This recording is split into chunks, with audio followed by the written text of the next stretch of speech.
Perfect. Perfect. Perfect.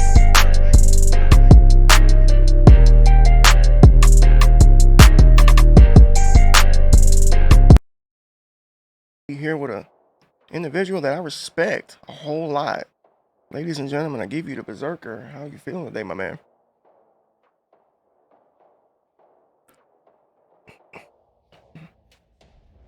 Hey,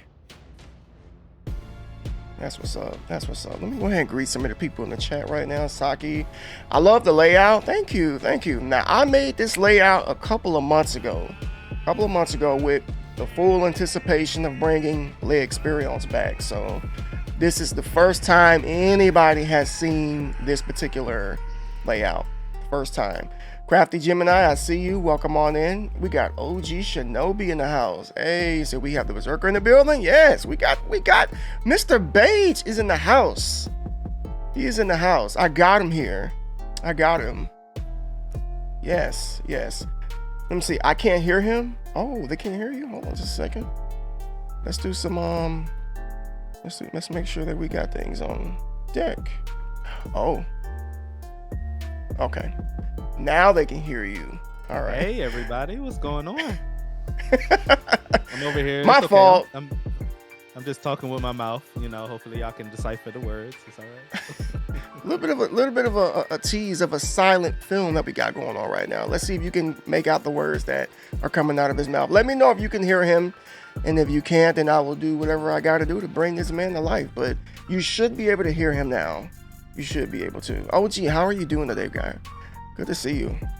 Okay, they can hear you. Awesome. Nice. Awesome. Well, first of all, my man, thank you so much for making the time to be the first guest on season 3 of Le Experience. Thank you. I appreciate you. I know that you're a busy man, much like myself. But tell us how you're feeling today, man. How was your day? How was your week? My week was good. It was a little busy. I think life has slowed down a little bit from last week. Last week was like really busy. My day was good, man. I'm blessed, man. I have no complaints, to be honest. It is a pleasure to be on your podcast. Okay, just being the awesome man that you are, content creator, husband, father, all that good jazz. I appreciate you for even having me on. Oh, absolutely, man. No problem, man. This kind of goes back to the first conversation that we had. D Double, what's going on? Welcome on in. Good to see you. This kind of goes back to the first conversation that we had a while back, when I was like, you know what? There's just something about him that I like. I like his vibe. I like how he talks to his audience. Great personality. I want to try to link up with this individual, and here we are today. So, before we go any further, I gotta ask, what does young punk mean to you? I mean, if you say this on the streets, I'm like, what you talking about? Punk? What does young punk mean to you? So for me, a young punk, and a lot of people think it's encaptured into a age range, but it's really not. I feel like every single individual or every single person has a young portion of them, and then we also, even though sometimes we try to act all sophisticated, all high sedity, we all have a portion of us that is just absolutely crazy. So to me, that's what a young punk is. It's the person who is on the inside of us who, hey, I'm still youthful. Hey, I still have that crazy, funny, I just outgoing personality portion of me. And I like to see that, let out in many people, especially my community. My community definitely encaptures that because we're a big range of a whole bunch of different ages, and we all act crazy no matter how old we are. That's what's up. I completely agree. I was just talking to Crafty and a couple of other individuals that I know that I've also met on Twitch. When I say I feel like we're all overgrown children, like at heart. We know how to turn it on as far as like being professional. We know how to turn it on as far as, being sophisticated, as you say, or speaking elegantly. But we also have that side of us that's just childish. And I can tell you firsthand, I have the most childish side. Like I Nice, nice. Crafty would tell you straight up, I play too much. I play My too wife much. tells me that as well. She tells me I Hey, play too much as well. I am that guy that will buy fake insects off of Amazon, like roaches and Wow. stuff like that. I will do that and put them on because she has this. I'm sorry, Crafty, but she's got this huge phobia of roaches. So Oh, I'm like, I'll say, I know it probably seems kind of mean and not right, but I don't know, man. It's just something inside of me. It may not be pure, but but no, it's right. It's right. I It's find it okay. just hilarious. Yeah, I'm the prankster. I'm the jokester. Um, I even do it at work.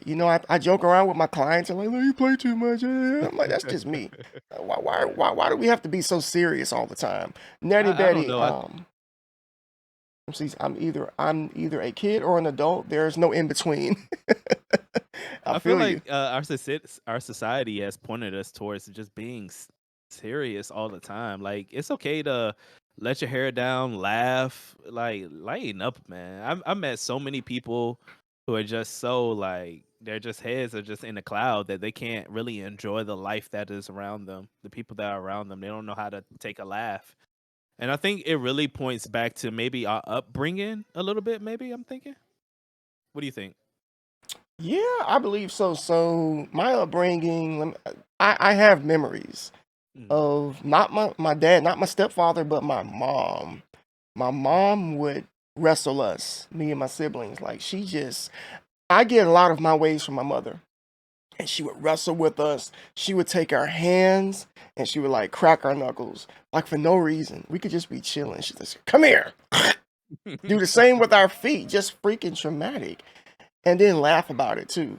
And we're Yeah. just sitting like, what's so funny about this? So I have the upbringing of really, really pranking and just laughing. There's a lot of pranking, there's a lot of laughing. We didn't have a whole lot growing up. We had enough to put smiles on our faces, but the experiences definitely are memorable in the regards of us laughing. And you're right, I do believe that it has a lot to do with the upbringing. I believe that depending on who your parents are or what type of core values that you have in your family, that some people just are boring, Yeah. for lack of a better It's word. It's just, unfortunate.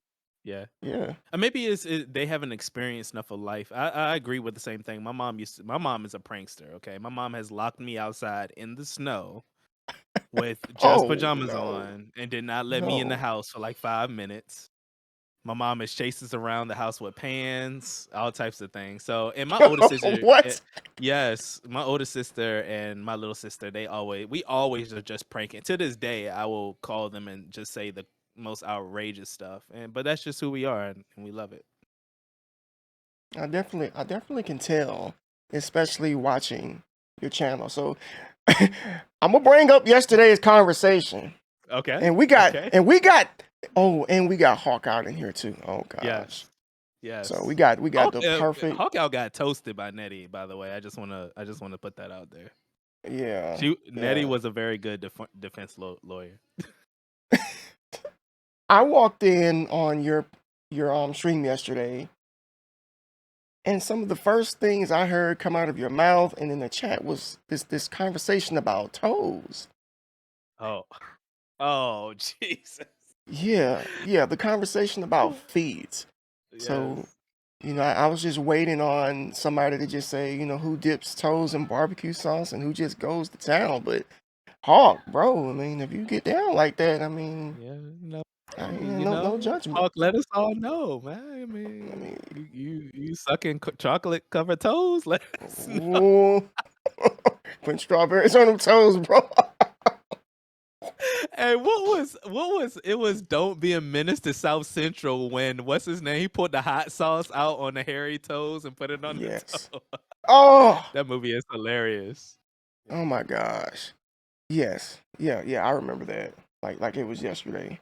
They don't Yeah, they don't make movies like that anymore. they don't. Yeah. No. How do you feel about movies now, by the way? Like, do you think that the quality of movies has dropped off since the 90s. Yes, because a lot of it uses or relies on CGI. It's not so much it's more reliant on effects CGI versus the person really being able to act. And I look Yeah. at movies for acting. Like, yeah, the action and all that is good, but I try to look at movies for action. I mean, for acting. Now, Marvel, they're not the best acted movies, of course, but No. they give us some good, some good stuff.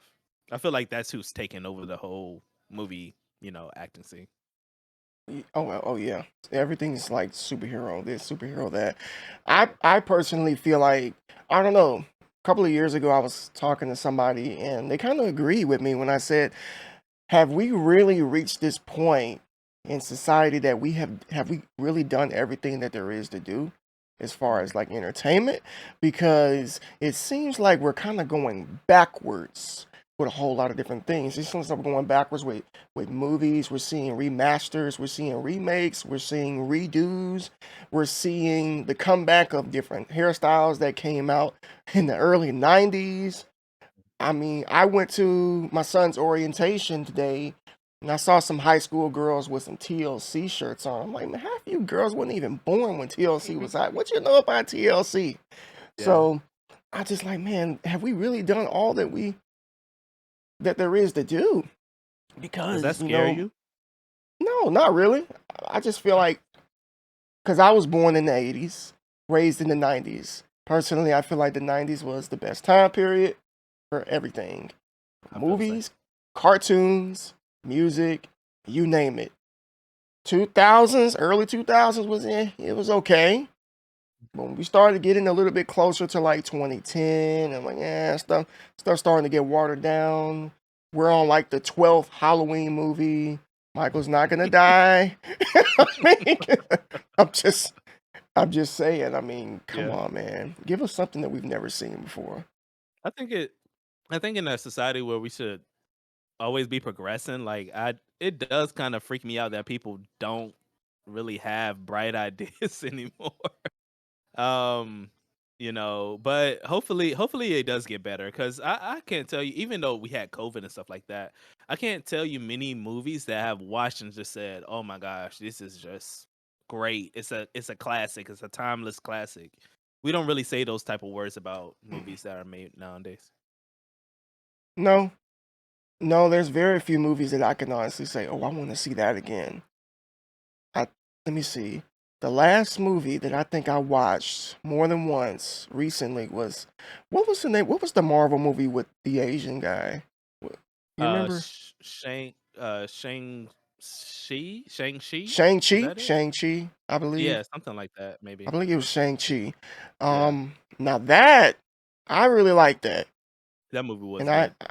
it was really good. And I watched it a few times. But besides that, a lot of the things that I watch, I'm like, yeah, I probably won't want to watch this again for another 15 years.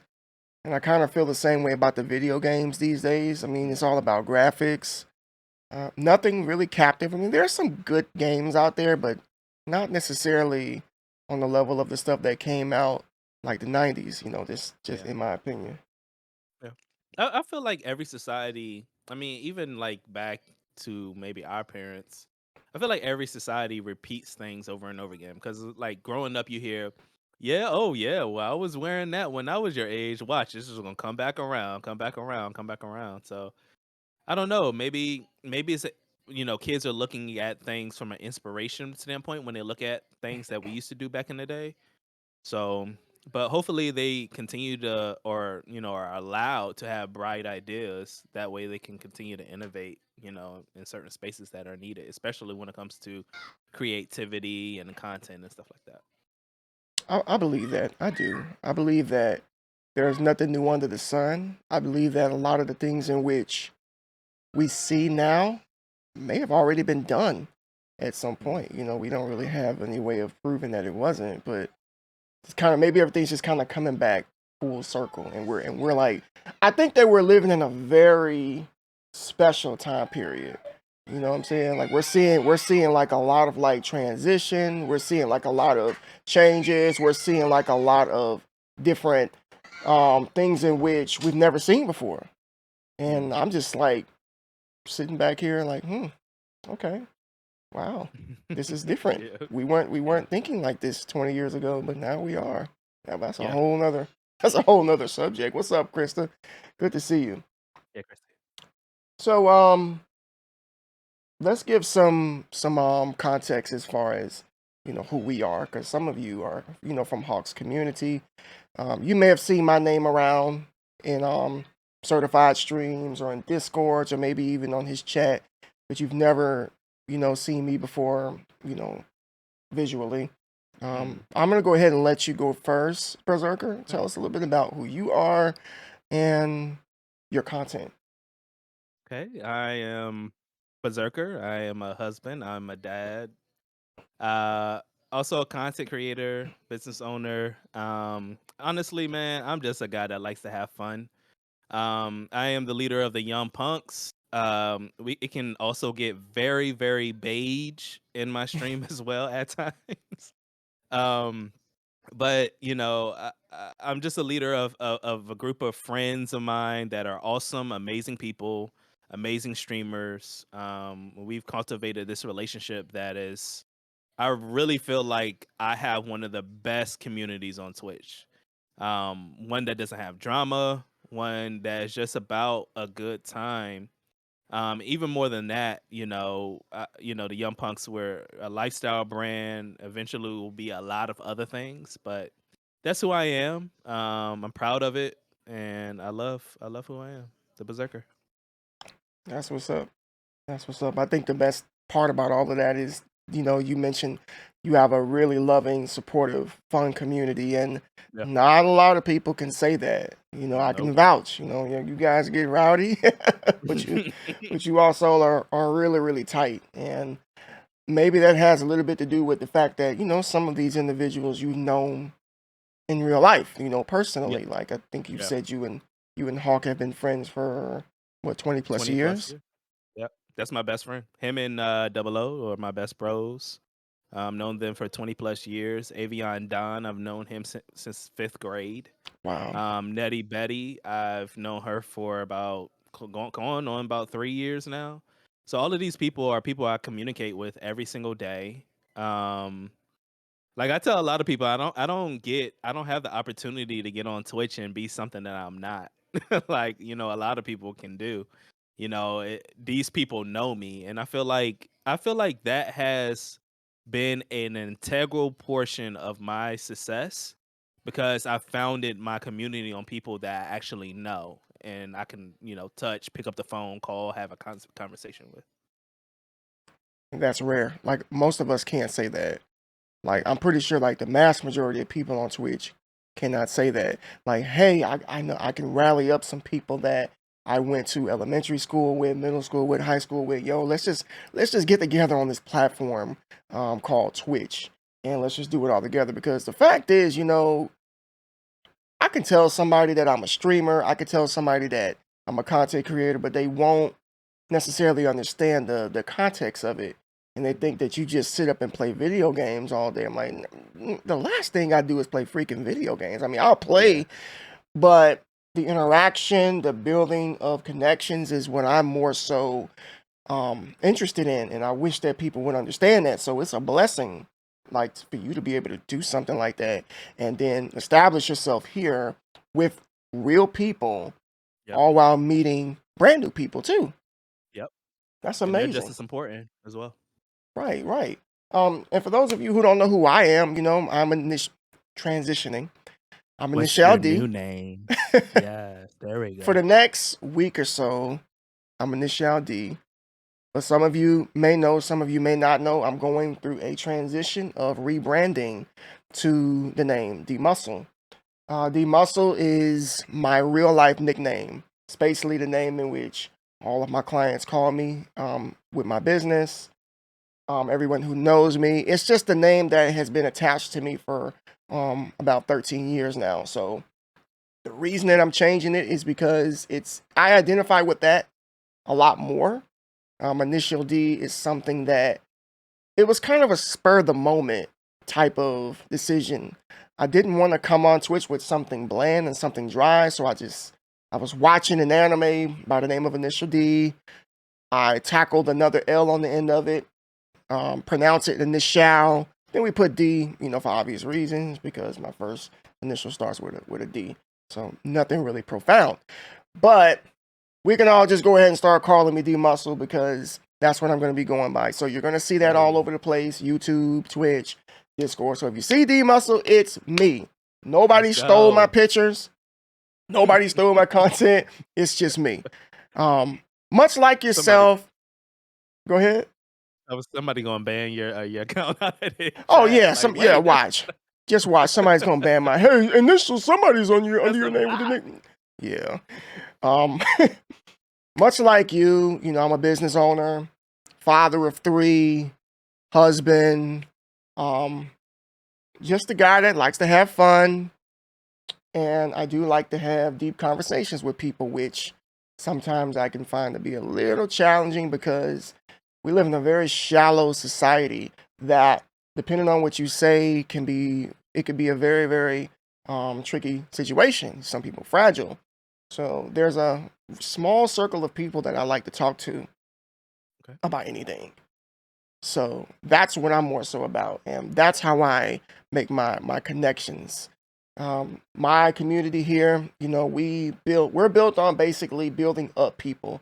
The gym gang. Some people ask, well, what does that mean, gym gang? Some people, automatically associate it with working out because obviously that's what I do for a living. But the context of gym gang is to build people up mentally, physically, spiritually, so that they can have the confidence to go out into the world and to make a difference. That is what the context of gym gang actually stands for, because that's the only reason I'm here right now.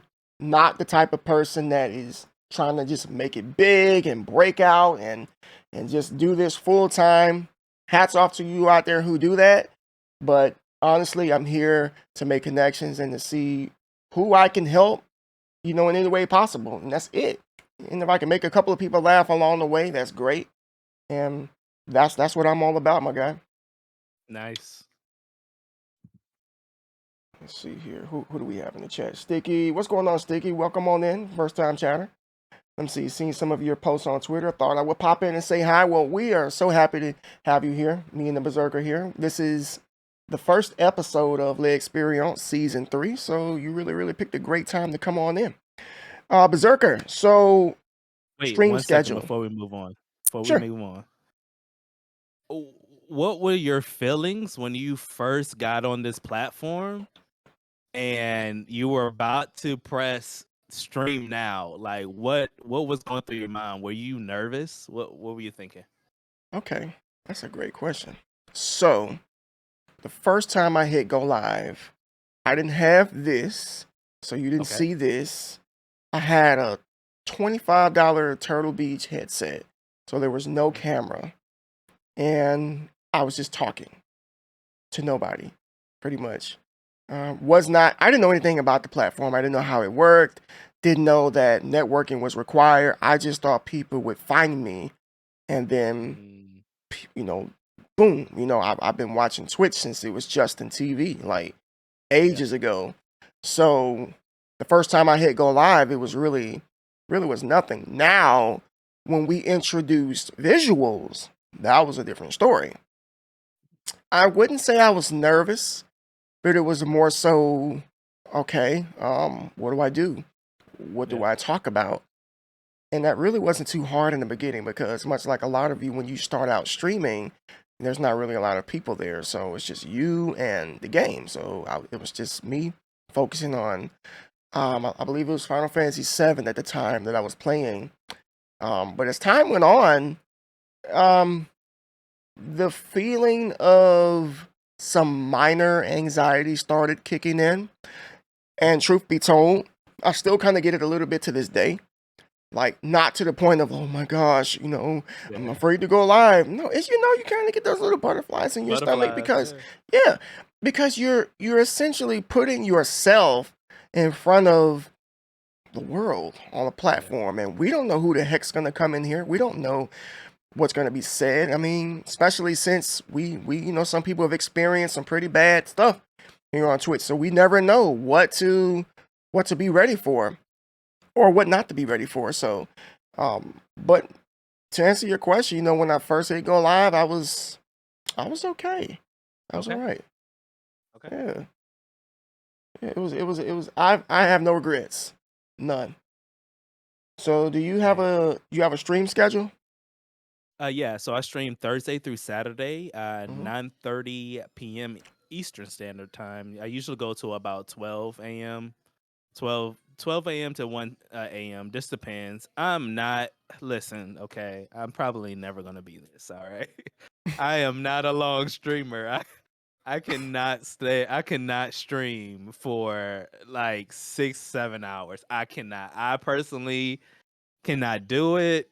Maybe one day I will expand myself and I will be able to do it. Because at one point I said I couldn't do just chatting, and now all I do is just chatting. So maybe one day, but we'll see. For now, that's it. Same with me. Like when you first start streaming, you hear those, bigger up streamers who would say, you should do just chatting. And I'm like, what am I going to talk about? Why? Yeah. And now that's what I primarily do. I can sit and talk for 2+ hours and be fine with it. And do very, very little gameplay.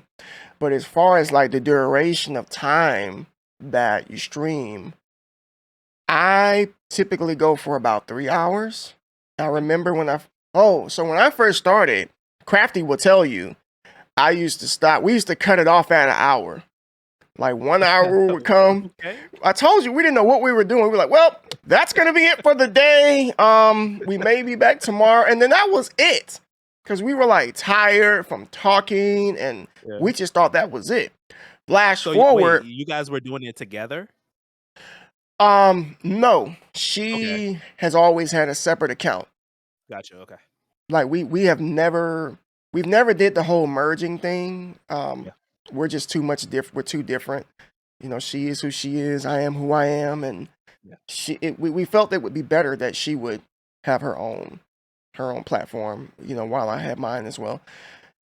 But flash forward, I've done 3 12-hour streams. Three. Whew. Three. Okay. How was Yeah. that? The first one was extremely difficult. Mm, Really, okay. really hard.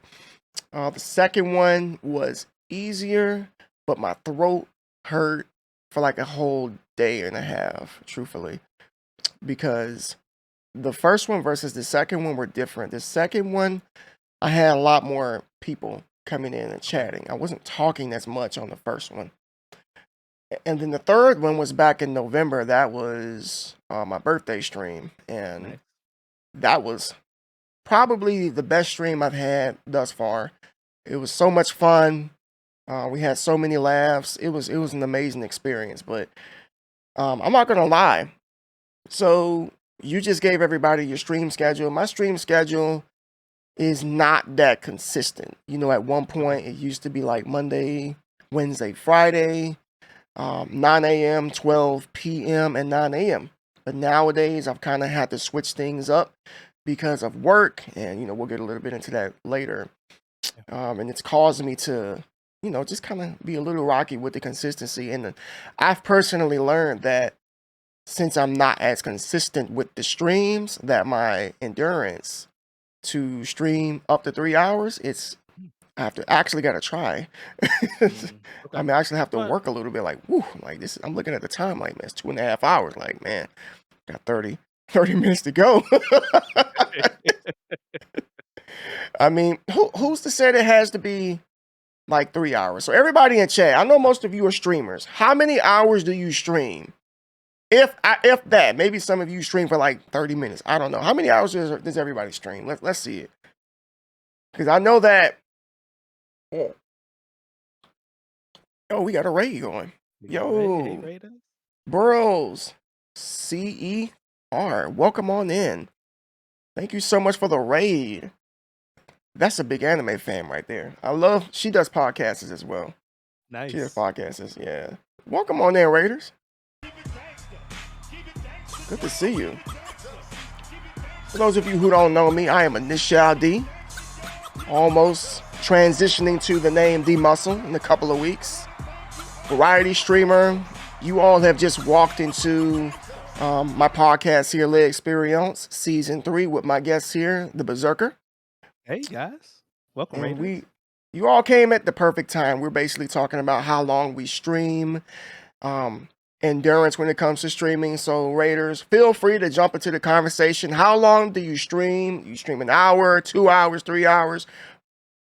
I watched a streamer yesterday stream for 15 hours. Wow, Biggs. I I think I've seen that name before. Yeah, he streamed for 15 hours yesterday. Like 15. 15. Yeah, he was Wow, live, hats off to you, brother. dude. He was live when I went to the gym in the morning. He was still live at dinner time. I'm getting ready to go to bed. I'm like, what's going on here? I'm like, hey, heck of endurance. Seriously. But Burrows, thank you for sharing your community with me. I really, really appreciate you. How was your stream? So some of these individuals have said, let me see, crafty streams for 2 to 3 hours, bearded 2 to 3 hours. I want to Let's I see. want to know who has had the longest stream in the chat. Like, put your longest stream in the chat. I want to know who has had the longest. I told you my longest was 12 hours. That's about as far as I'm willing to go. And that's pushing it. That's pushing it. Cause especially when you got like kids and some of you got pets and stuff, it's not easy Nah, to yeah, to especially when manage you get the kids. no, to manage the background, it's not easy at all. Oh, You we saw got a 20 someone 100 hours. Oh no, doing that's what? neglecting your health. Sleep? Sleeping for 100 hours? They had Why they would had to you be want that? sleeping on stream. How do you feel? Why Now let me ask you about that. How do you feel about that? How do you feel about people who say they're doing a long stream, but then a big portion of the stream they are sleeping on stream? that doesn't count. I don't feel like that's fair. Well, Yeah, you're not streaming, you're asleep, which I think is kind of weird. yeah. You know what I'm saying? I've seen people with the camera on them in the bed. Like, Oh nah. we're looking at you sleeping, and people are weirdos, folks. People are strange, and you just, I would feel uncomfortable. But I've seen people literally go to sleep on stream, wake up, have breakfast in front of people. Like, it's normal. So yeah, I think it's weird, and I don't really think it should count as like a true Mm, 24 hours. I don't think so either, to be honest. No, But I I've mean, seen a lot of people in there when people. What I found out is there is truly an audience for everything. yes. Like it Oh does not yeah, matter. yes. Like you could be I don't know brushing Barbie dolls on stream, and you gonna have some viewers because there's gonna be some people that's interested in that. It's You're right. amazing. You're right. There's a Twitch partner. I can't remember her name, but she's an older woman and she does puzzles. Like, I just love puzzles. I just love puzzles. Love that Okay, lady. okay. She does Love that lady. puzzles, but there are people out there who like that. Maybe they find it therapeutic. There's obviously people who like music, people who like art, all different type of stuff. People who like stuff like this. So there's definitely an audience for everybody. So for those of you out there who maybe you're not a streamer and you want to be a streamer, but you're like, what if nobody wants to watch me? What if my content is not up to par? Think again. There's always going to be somebody who watches you. My mom told me that years ago, like before I even started content creation. She's like, listen, there's always going to be somebody who watches somebody, because I would sit and say, what do you see in that? But yet there are people who watch that. Okay. Yeah, I mean, we all have our because I mean, let's face it. Like majority of the world, because Twitch is only a small percentage of the world. Majority of the world would say, "Oh, you get on a stream and you stream video games and things of that nature," and they would think that was weird.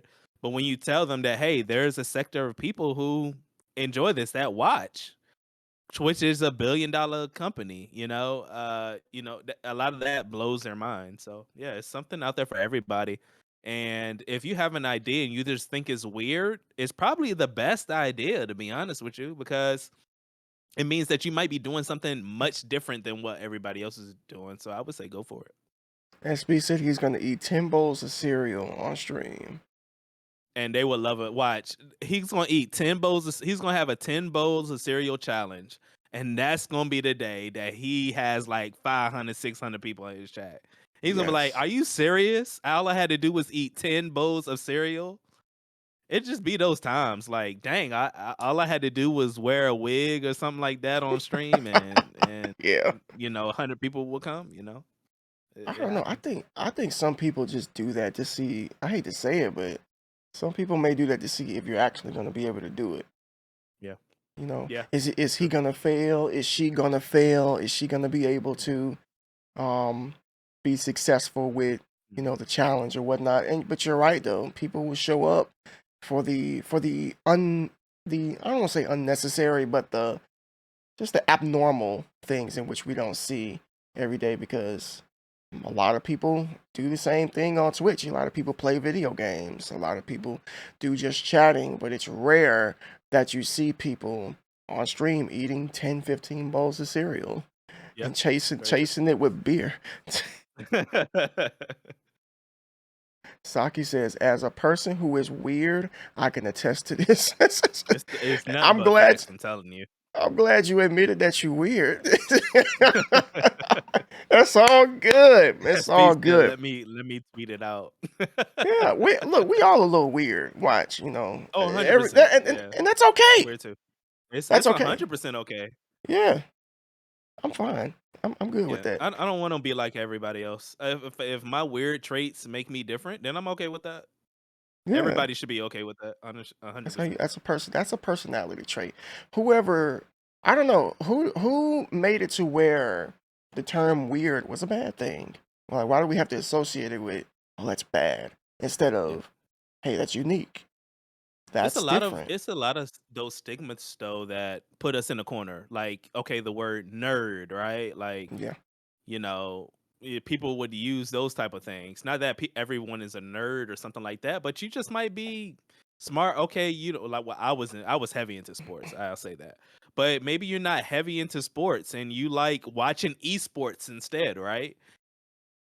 How does that make you a nerd? It shouldn't. You know what I mean, just because you like something different. I feel like when people don't, they see things that they don't understand, they automatically label people and put them in a corner. Right. And then there was a point in time like quote unquote being a nerd was actually, a negative stigma, but now it's kind of the Run the world, opposite. baby. It's Yes, being sir. celebrated now. Like I remember back in the day, you usually couldn't go tell the homies that you watch anime because they would make fun of you. Now 100%. all of a sudden everybody watches anime. I'm like, "Man, we've been watching I this mean, we before." talking about rappers that were once rappers talk about being anime and gang banging at the same time. I mean, the things go hand in hand together now. It's crazy how that's changed, right? Yes. Yeah. I told you, man. I told you we are living in a time period where we're seeing this shift in just perspective and mentality. Or maybe perhaps we're just coming in a time where people are being a lot more open-minded, or maybe they're being a little bit more understanding. You know that mental health is definitely something that's being preached and practiced a lot of, and a part of being, mental health is accepting people for who they are. SB, yo, thank you for those 5 gifted. Hey, Appreciate you, my let's man. go. Appreciate you. Let's go, SB. Now you really gotta eat those bowls of cereal. I remember. Did you really tweet that, SB? If so, I'm definitely gassing that tweet for sure. Now you gotta do it. But I do appreciate you, my man. Thank you Oh, very it's much. all good. I love this, man. So let's talk about streaming for a second here, or for Okay. a minute, or for an hour. How much time you got? We good. Let's do it. Okay, cool. So, how long have you been streaming? And well, it's a double question. Maybe I'll Okay. ask the first part. How long have you been streaming? Um, consistently, I would say coming up pretty much like a year. So I had a couple of different stints. All right. So my first time on Twitch was when it was actually still Justin.tv.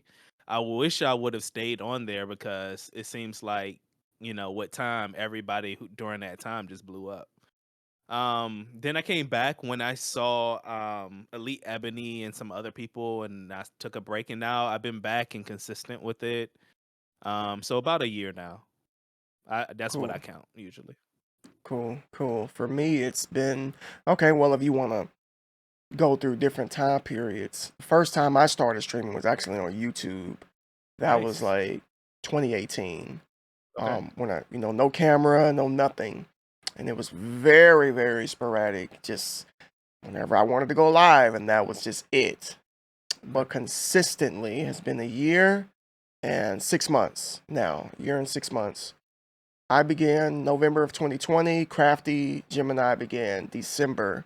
Was it December or January? I think it was December, the week of Christmas in Okay. 2020. That's when we both began about a month apart.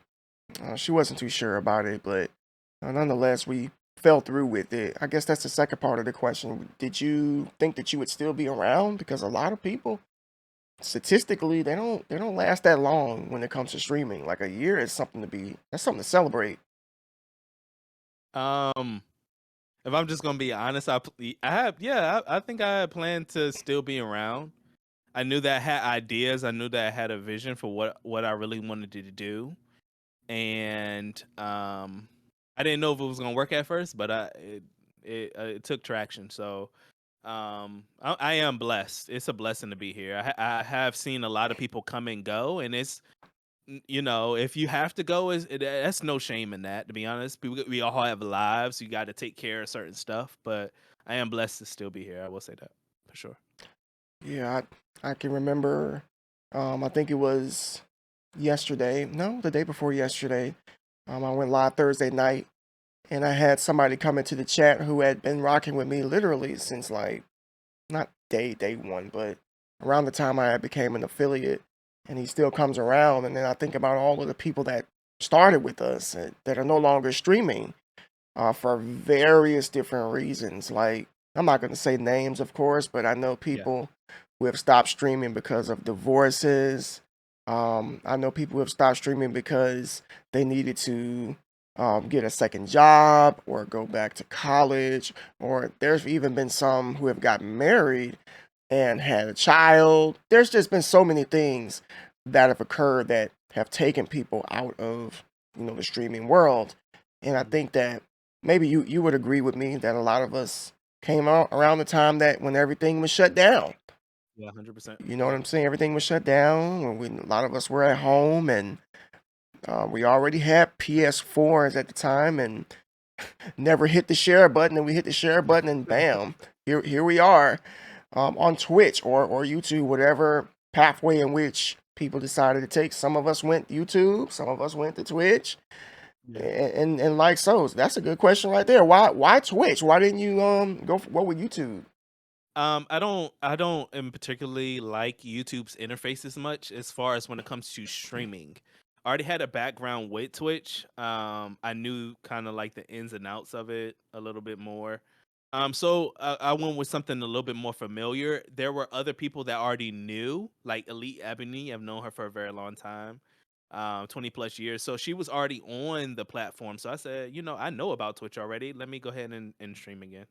Other people like Cool. Krista, and they weren't on Right. the platform as well. That's what's up. That's what's up. D007, thank you so much for that follow. Welcome to the gym gang. We will pump you up. um, Now that I didn't know until you told me that Ebony and Hawk were siblings.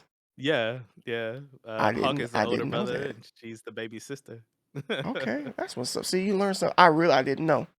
I had no Yeah, idea. I didn't even know that all of you were like that close. I really didn't. And that, like I said, that's a blessing right there.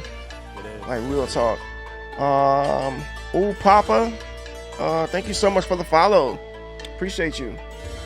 Welcome to the gym gang. Thank you so much for that follow. Hawk says, "Yeah, that's my big-headed sister." Honestly, I didn't know if I was gonna still be doing this truthfully because Okay. when I first started, it wasn't, oh, let me just go ahead and try to shoot all the way up to Twitch partner and just become this big time streamer. It was more of a spur of the moment thing. People started coming through. I'm like, maybe I may be actually a little good at this. I didn't know that this would be something that I would even still be doing to this day because honestly, what really kept me here is the community and the Nice. connections. I've met some of my best friends through this right here, and maybe if I had called it quits earlier, I would have never met them. So, Mm. is this something that I can see myself doing for many, many years? I still can't even say yes, truthfully, because I think I talked to you about this, last week, about business and Yeah. priorities. And I'm always talking about priorities. People who know me know that, IRL is always going to come first. But if there's ever room for streaming, then it's absolutely going to stay. It's going to have to be forced out for me to stop. Let's just put it like that. Like, it's going to have to be forced out.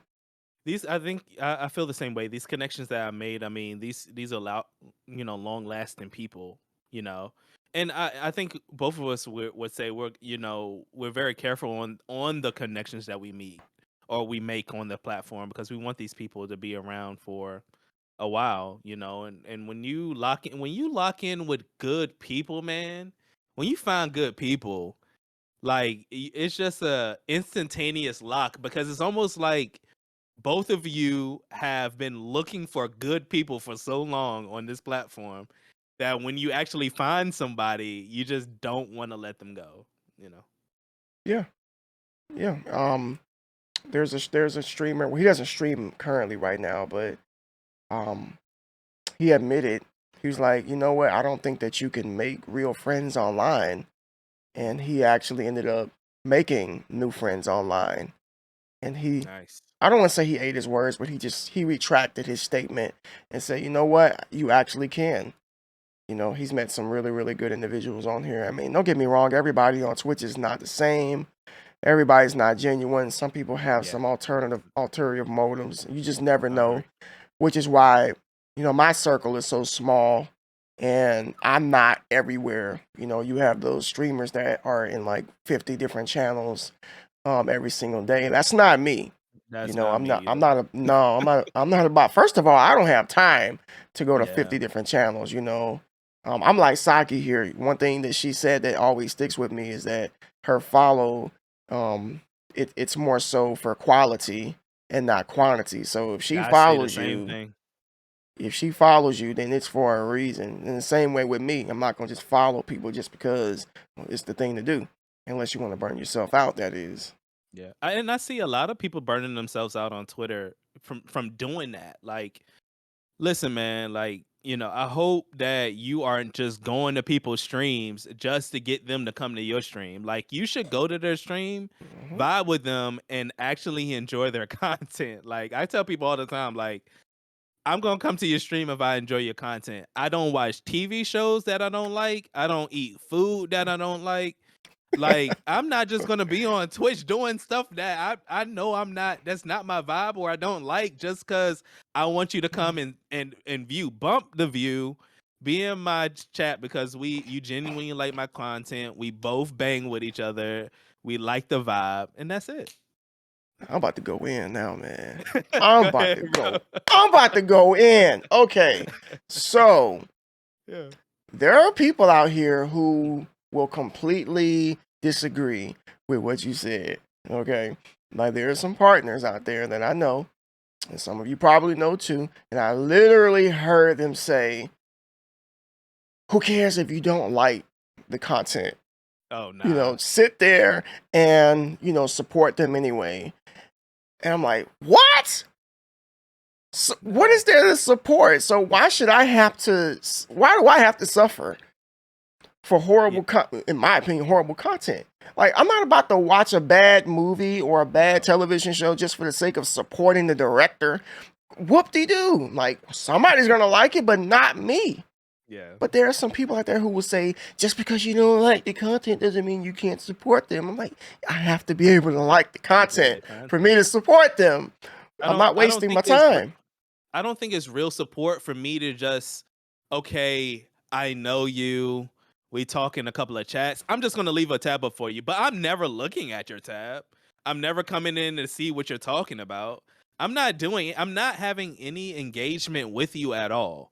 So it's not real support. Support is when people actually will come into your stream, spend their valued time with you because they enjoy your content, they enjoy the performance that you put on. They come back time and time again because of that basis, not because of anything else. Like they just bang with your content. And at some point, like you're if you're looking for your numbers or your views to be based on you going to somebody else's stream and they always come back, you're going to kill yourself Yeah, because you're going to yeah. constantly have to go to new people's streams over and over and over and over. And that business model is not for long-term success. It's not going to be successful because you're going to burn yourself out and you're going to constantly every single day have to burn yourself out sitting in people's streams that you don't like their content, you hardly even like them. They got a dry weave on and they're not entertaining. So why are you doing that? Hey, I mean, all of that, and then some of them don't know how to place a camera. I go to their stream, the audio's bad. They like this, all up in the camera. I'm like, I can see the pores on your face. You need to back up.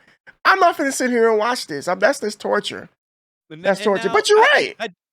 I do give okay, so I will say this. I do give certain people the benefit of the doubt because we all start from somewhere, right? We all begin. We may not know what certain things should be Right. and shouldn't be. You know, I don't assume everybody has common sense about like streaming and how things should be. So I'll give you some time. You know, I'll coach or whatever. But after that, if it's just not I'm looking for you to invest back into your community, upgrade things, change stuff. I feel like when you truly care about your community, you will continue to do the best, continue to work on stuff that catches their eye constantly. I can't even disagree with that because from when I started, of course, I started on the PlayStation 4. Okay. And we've all seen the PlayStation 4 stream, right? Little box Yeah. camera in the side of the screen with the chat, and it's always delayed. I started out with that. I made an investment, got myself a PC. I said, when I get a PC, it's over. Because my personality, it runs so wild and there's so many things I want to do. And like this scene right here, this was an idea that I put together, like I said, a couple of months It's ago. amazing. But you're right though. As time goes on, if you really want to be a successful content creator, then it is up to us to be able to step it up with our audio, step it up with our video. This microphone here. I mean, this pricey thing right here.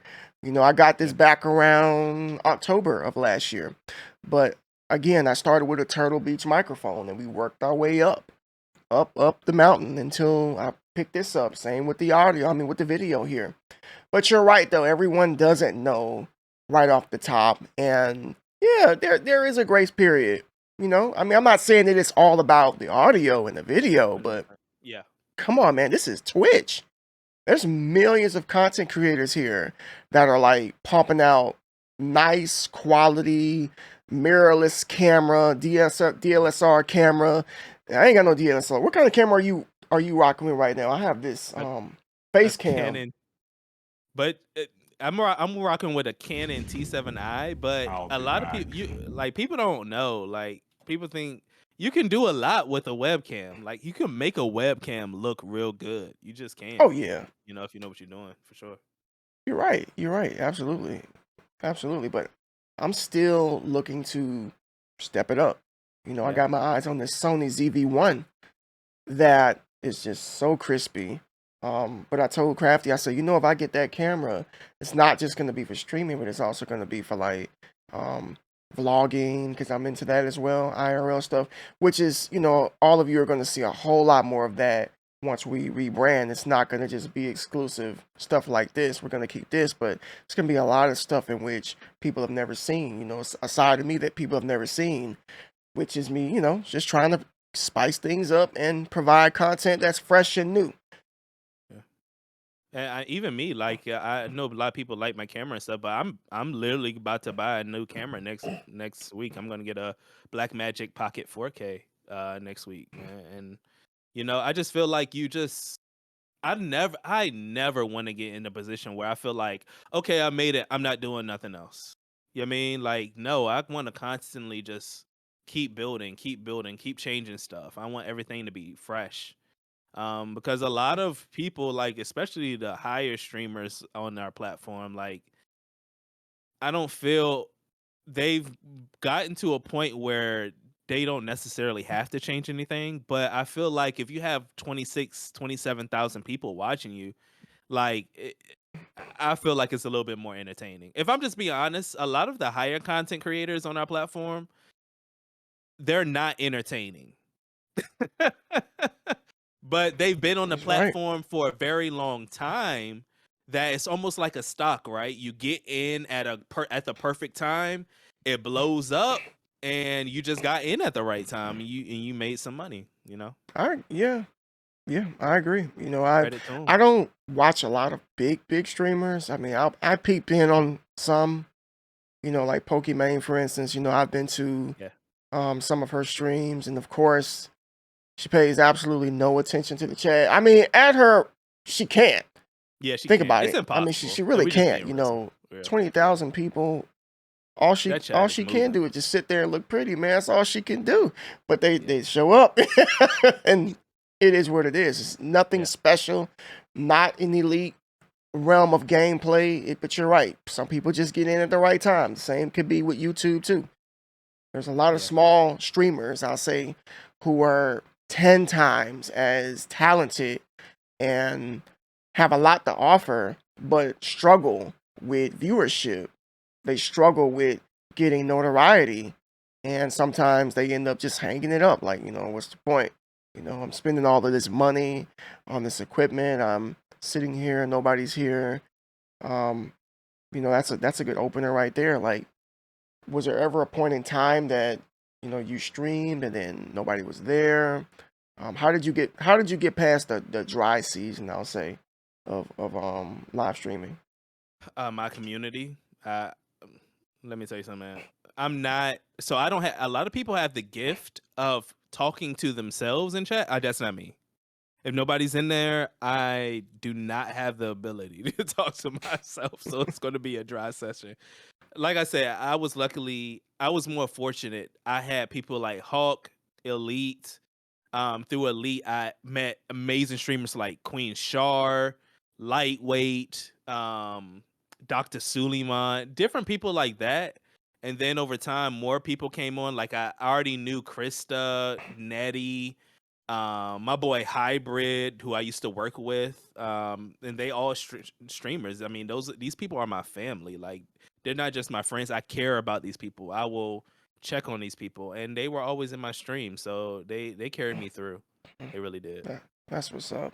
That's what I community does. love, I I Oh, love, I is it killing you? love, I love these individuals. Nah, I love them. It's I love just these killing. It's killing you to say that, man. I can see it on your because they're gonna face. clip. They're gonna clip. They're all gonna clip this. I'm That's gonna go okay. to each one of their streams, and they're gonna be playing this exact moment of me saying that I love them to their audience. They That can't means you wait. should say it more often. Just, This is great. you don't tell them enough. Oh, that's what's up. That's what's up. So, clinging to community. The other thing that jumped out at me about you is that you also have a podcast too, along with Hawkout and Yeah. two other close friends. Why don't you tell us a little bit about that? So it is the Roundup podcast. It's Hawk's idea, amazing visionary. So we got together because we're all best friends. So the people that you see in those screens, those are my aces. Those are my aces. And we always have just great conversations on our own that we talk about daily life, everything. So one day Hawk was like, we should do a podcast, and we got on, the COVID train like everybody else and started making content. And the conversations and the vibes were just great. To be honest with you, we came up with some great topics, and we wanted to make it because okay, we're all Christian, right? But we wanted to tackle tough subjects that a lot of people will run from or are taboo that you don't hear people talking about. So we wanted to be the ones who tackle these situations and show people, even if we don't agree, it's okay to agree to disagree. And it doesn't mean that I hate you because I think differently than you. And I feel like, and I'm sure they will agree. A lot more people need to see that. So definitely go check it out. It's the Roundup on Facebook, YouTube as well. Check out some good conversation.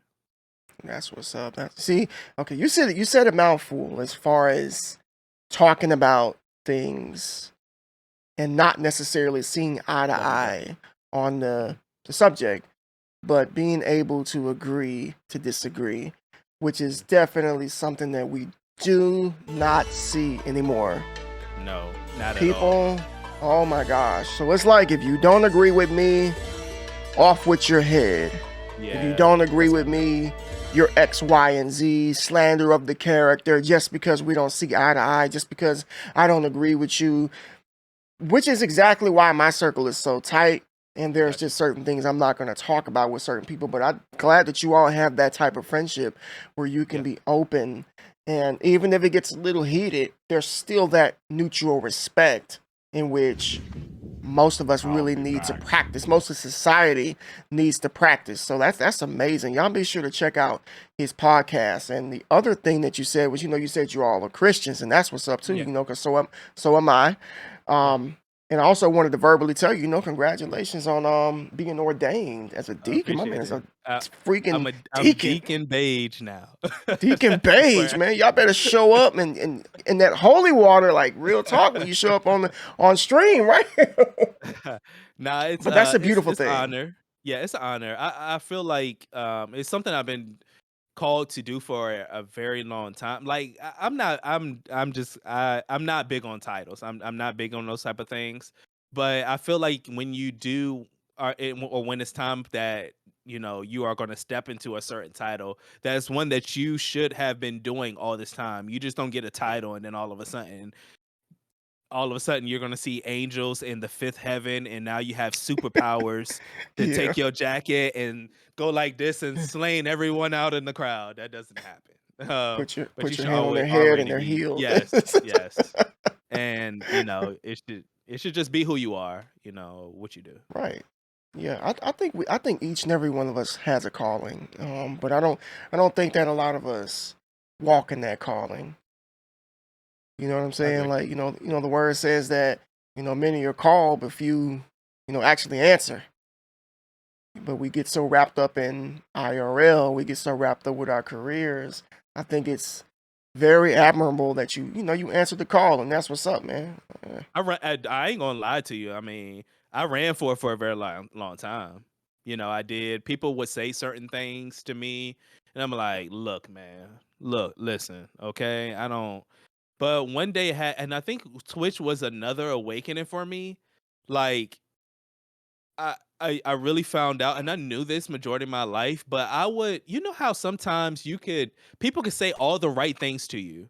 They can see something in you that you can't or that you can, but you don't want to illuminate it so much that other people start to feel like jealous of you or envious or like, oh, you get treated like this or you don't, and I don't get treated like this. But sometimes it's just favor, and favor isn't always fair. So I had to figure out that my calling is that people just tend to gravitate to me, sometimes. And one day I just have to stop being ashamed of that. It's just who you are, you know?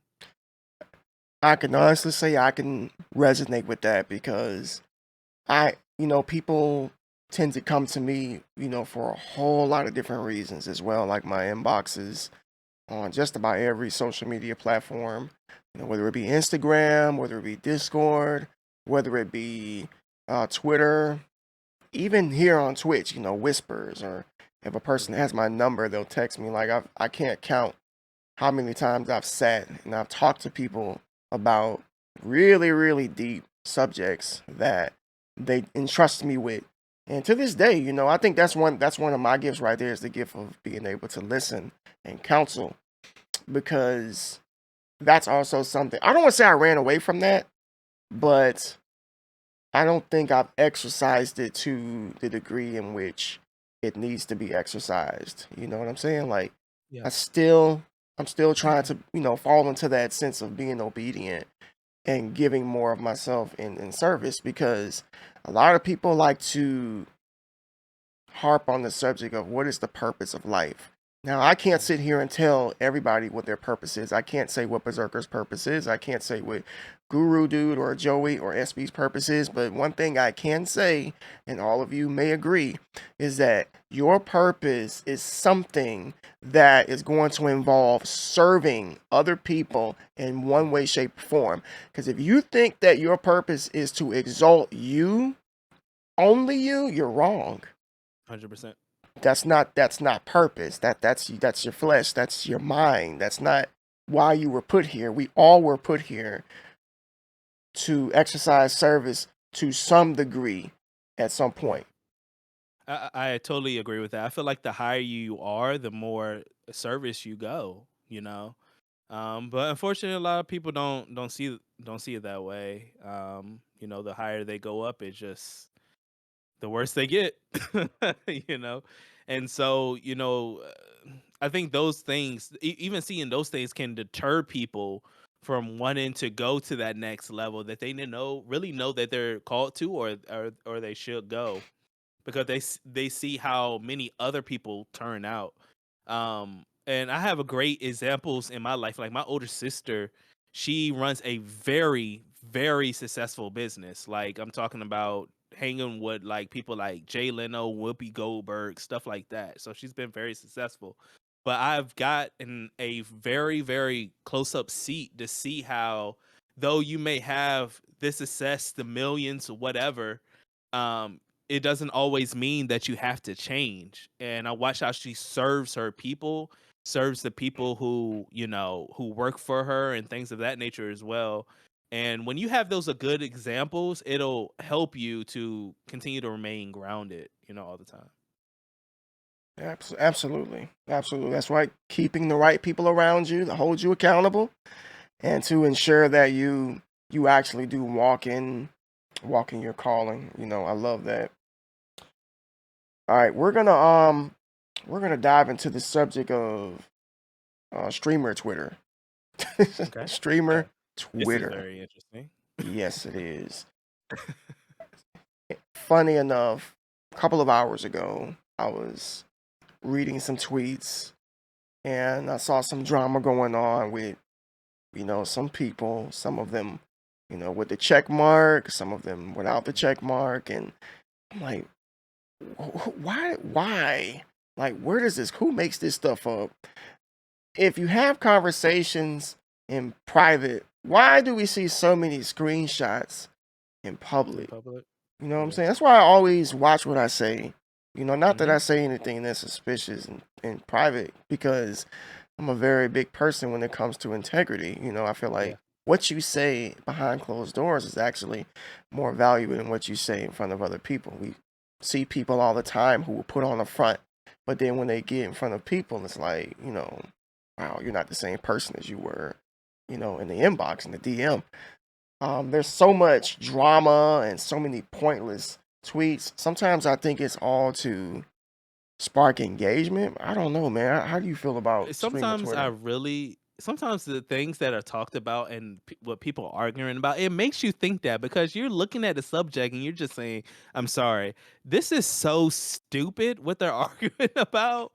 Like, did y'all get in the DM and say to each other, this is what we're going to talk about, to try to spark something? I swear that's what's going on. It has to be, because Publicity. some of the things just don't make sense. You can't be that sensitive. Like, come on.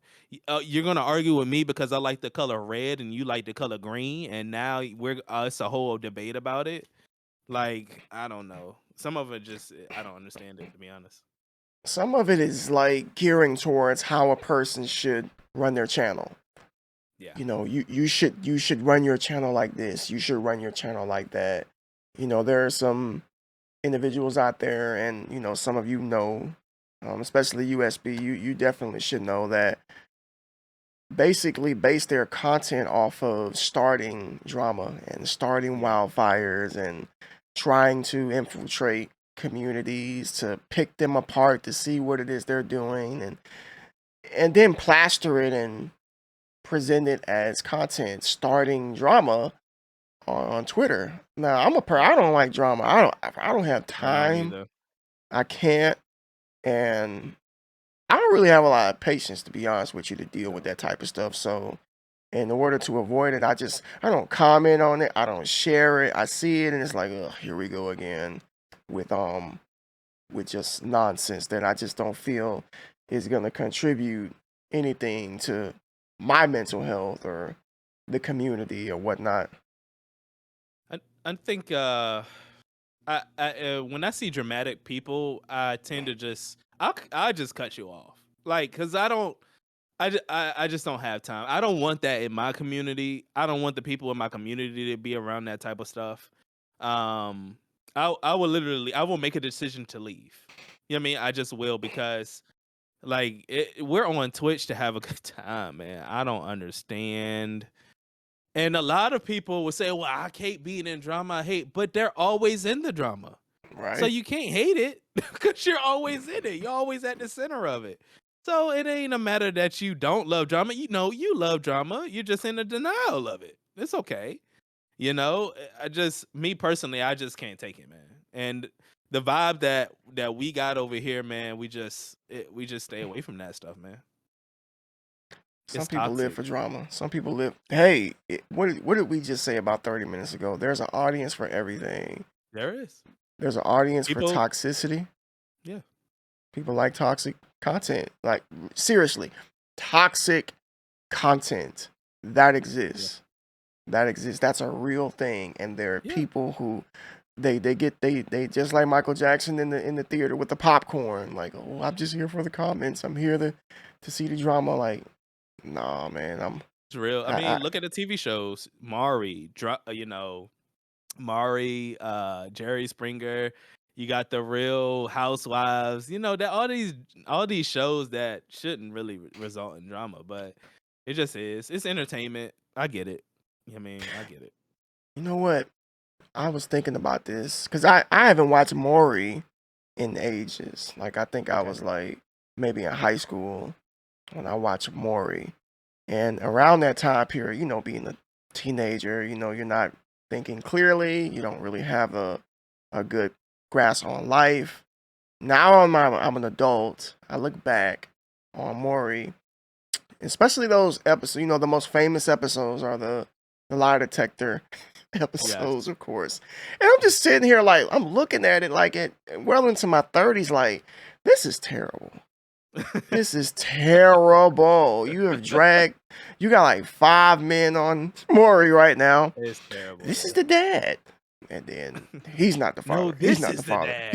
This is the dad. And all five Yeah. of them are not the father. I'm like, what message is this sending? But people It's what show up people and love. people show up in the studio. People watch it, and Mhm. I'm like, wow. So there is an audience for toxicity. And I mean, you gotta think about also look how long those shows ran on TV. So it just lets you know because when those shows first started, there wasn't a big digital age like we have now, right? I feel like Yeah, the digital age really kind of killed those shows because now you have access to the drama at your fingertips. Before you have to get the drama watching TV or maybe picking up the landline and your girlfriend telling you, "Girl," well, or your boy telling you, right. "Yo, Yeah. but now you could just pick up the phone and people are like, World Star," you know what I mean? Like, Oh my you know, gosh. that's what really took it off. Yeah. These right here, double-edged sword. You see somebody fighting instead of trying to break it up. Hey, look. Hey, it's going down back here. That's where we are right now. That's a whole other subject. As far as like talking about being self-absorbed. Everything is about selfies, self care, self love, self. there's nothing wrong with loving yourself, but I think to a degree, it can create some issues. Yeah, some bigger things. So yes, it can absolutely. Um, let's talk about a little bit of advice. Both of us have been streaming for well over a year, Yeah. and there may be some people here who are just getting their feet off the ground when it comes to streaming. I know how it feels to start out. So do you. So as far as like how long or how often I'll say should a person stream like for growth, like throughout the week. I Do you have any I feel thoughts like on that? I do agree with SB's advice here. I think less is more. I feel like the more that you stream, the more people feel like that you are available, and they'll say, okay, well, you stream 4 or 5 or 6 days a week. Okay, I'll miss this stream and I'll catch two of your streams, Um, I think it's a reason why certain TV shows, the more successful TV shows, a lot of them only come on or show a new episode once a week. But I would think I say I stream 3 days, maybe about three or under, you know, and let people get a taste because I feel like over time you just burn yourself out and doing less streams you could keep up, in the beginning the energy that you need to really have those streams really be great streams. How do you Right. feel about that? I do agree that quality over quantity. Um, Yeah. Between 1 to 3, in my opinion, is the sweet spot. When I was, consistent, it was only 3 days, and that was it.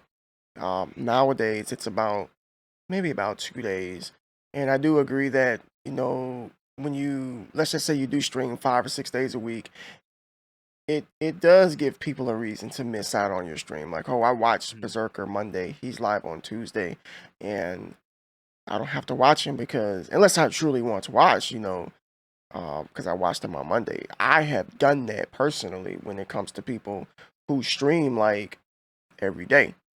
I'm like, not because I don't care for the content, but I just don't really feel obligated to stop by. Um, it is a really, really fast way to burn yourself out. I don't It believe is. that streaming, I don't think that this is the type of thing where more is better. I Hmm. really don't. I feel the same way about duration of time. We have some people who stream for like 6, 7, 8 hours. Like, if you're available to do that and the streams are a success, meaning you have a chat that's there and people that are engaging with you and you're having a great time, at the end of the day, do whatever you want. But just like you said, for longevity purposes, it's probably best to like minimize it and let people miss you a little bit. For Yeah. people who stream once a week, SB here, he streams what, twice a week, SB? Yep. Saki, she Mhm. streams once a week and it works. And as far as utilizing the example for like a TV show, you're right. It's Mhm. true. I remember I think it was around 2005 or 6. I used to watch this show called Prison Break that came Nice. on Okay. that came on every Monday Mhm. way back in the day, and I used to just could not wait to see the next episode. I would make sure I was like early, that I didn't have nothing to do because I was about to watch Prison Break. I needed to see if these guys got out of prison, Yeah. and it's just a great show. So you're right. Yeah. You're definitely right. I think it also gives you the opportunity. You find yourself one more time to okay, I'm gonna need to refresh myself, my mentals, all that good jazz. But it also gives you more time to work on your content, work on the aspects of your stream that you really want to fine tune. You know what I mean? When you stream every day, a lot of times you might be getting off of work. You might have kids. You got to give the kids a bath, a shower. Now you're trying to stream. Like you have no time in between to be able to improve your craft or improve, your stream in multiple different ways. So it allows you to do those things as well. Yeah, because if you're always streaming, when are you ever gonna have time to fix that overlay? When 100%. are you ever going to have time to improve that audio issue? When are you ever going to have time to network if you're Hmm. always streaming? So I've seen it to where people who stream very little, but then they spend time on their their content, making it visible in various places, Mm.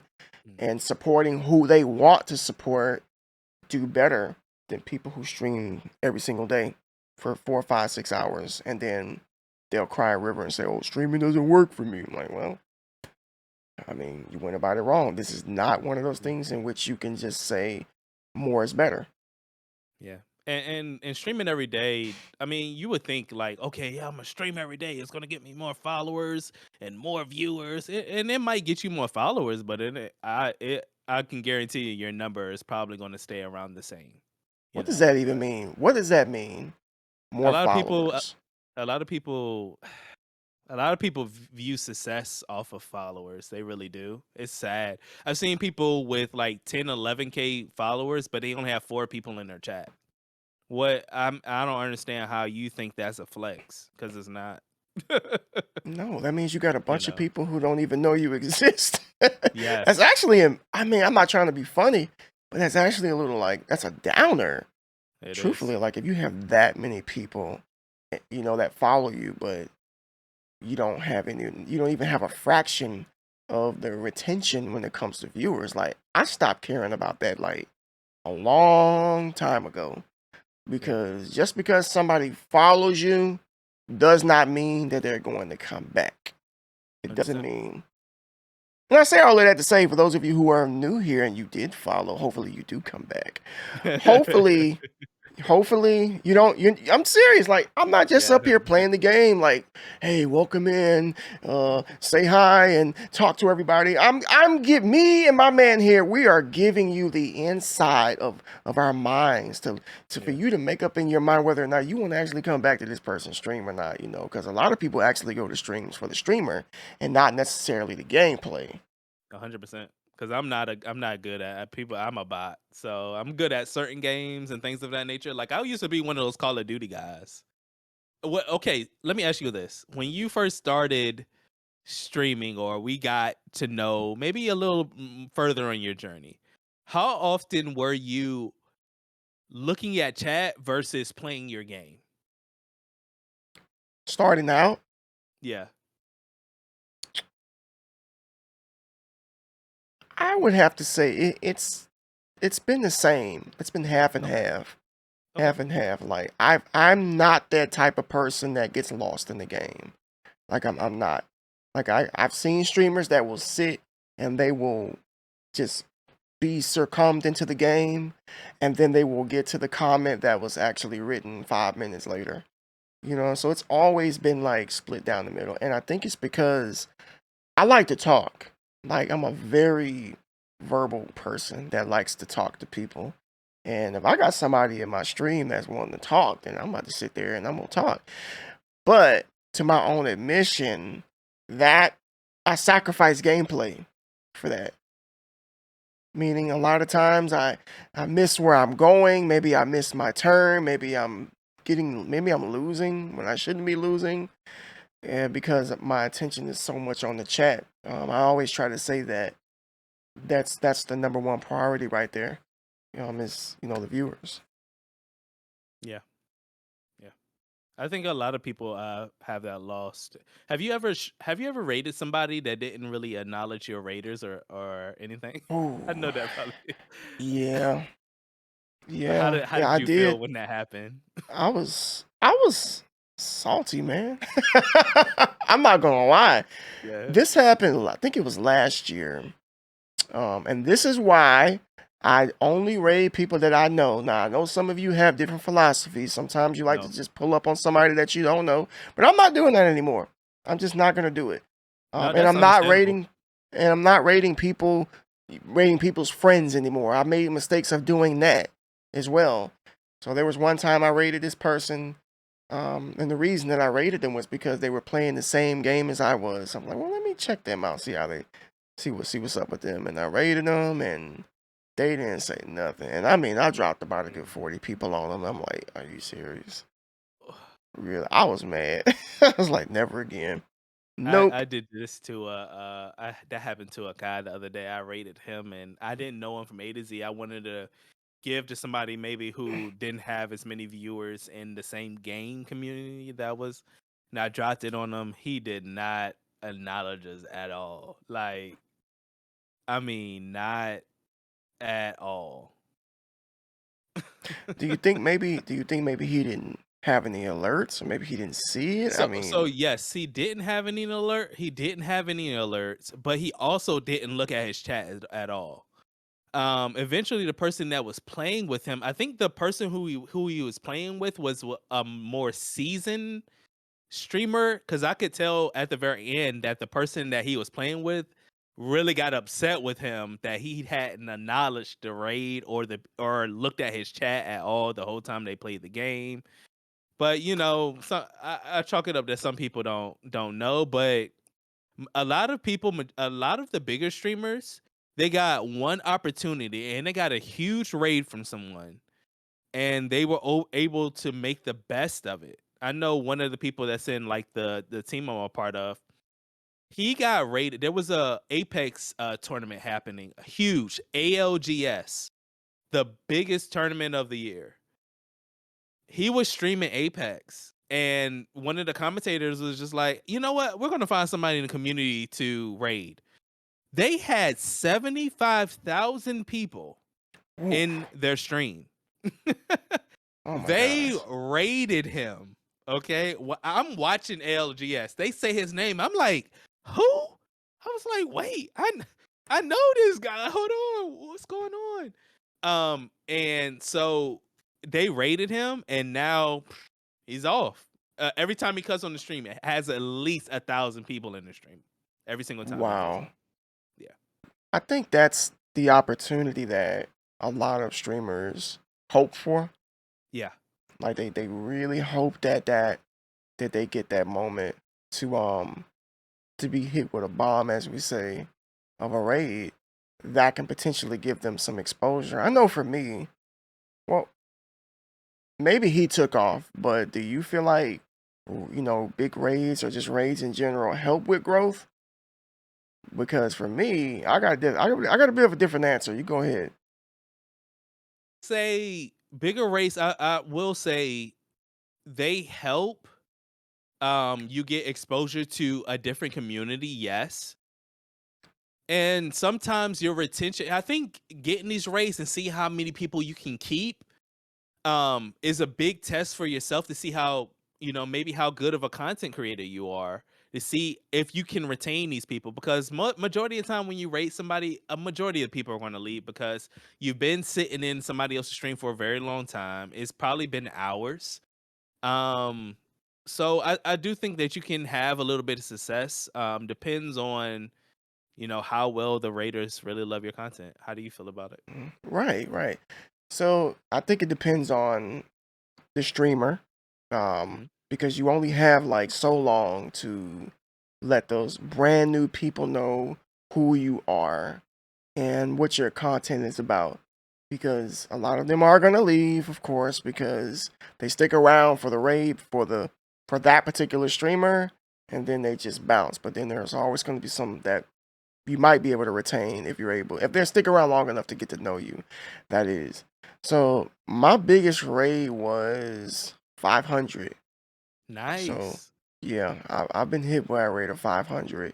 Um, that particular community is a really, really nice community.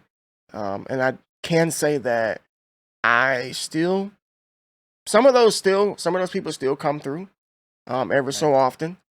But the mass majority of them, no, No. because Okay. that's just the way that it is. Yeah. Um, so I do feel that sometimes a raid can help, but I don't think it's something that we should be quote unquote depending on to just No. send us out into like Twitch orbit and Mhm. oh, I'm a partner, and because you got hit with 75,000. Now I don't Yeah. know how it feels to get hit with that many. I mean, I No, probably that's would a fall lot out of of my people. chair, He but was his alert was going crazy. But I also think the flip side, I think it's really good not to get any raids. I think it's really good to and I really actually really love streams where I may not get rated, because I get to see what my actual true number is. A lot of people have rare I don't people get big heads over numbers. It's the weirdest thing. But a lot of people get big heads because they got a certain number, but they have that number because a lot of raids. Okay. But let's see what happens when you don't have a lot of raids. What are you pulling in, or what are you, or who's watching then? So I enjoy those streams where I don't get rated or anything like that, and it's a measure stick, really, honestly. See how your growth is. I dude, I made that tweet weeks ago. Weeks ago. I'm just quoting it. Yeah, I was somewhere along the lines of, I said, some of you may think I'm crazy, but raidless streams need to be normalized because 100%. you're right. When you get raided, sometimes that can distort your average viewers. Like, here's an example. Maybe you have 10 people who watch you consistently, and then you get raided by a party of 20. So now you have 30 people in your stream. So your average viewer is going to go up basically because of that raid. Yeah, A lot of people, they really do have their views distorted because most of the time that they stream, they get like 3, 4, and 5 raids, and now you have like 5 times the amount of people that are usually there when you don't get raided. But I do believe that when we don't get rated, it teaches us a lesson. It lets yeah, us know, okay, well, this is the actual community. These are the people that are actually there. These are the people that are actually interacting and actually supporting. So yeah, I definitely agree. and There's some. it could Go ahead. set you up for failure too.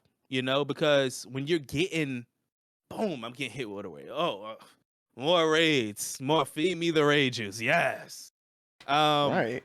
when you don't get a raid, and all of a sudden you're looking at that number, because a lot of people focus on that thing, cut that thing off. But when you're looking at that number and you don't see that it's up, you'll get discouraged. You're like, well, what's wrong with me today? Yeah.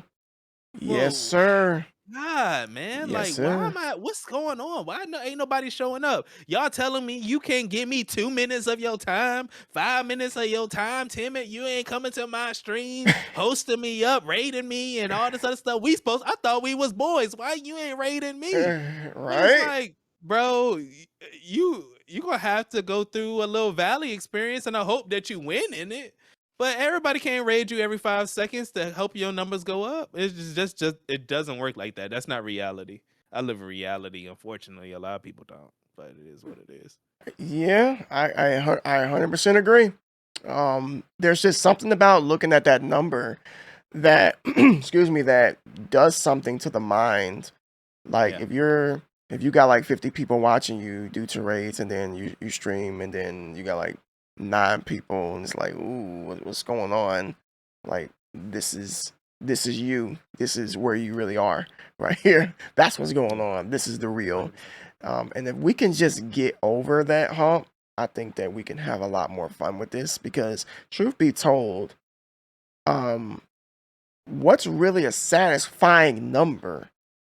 That's You very true. know, what is a satisfying number?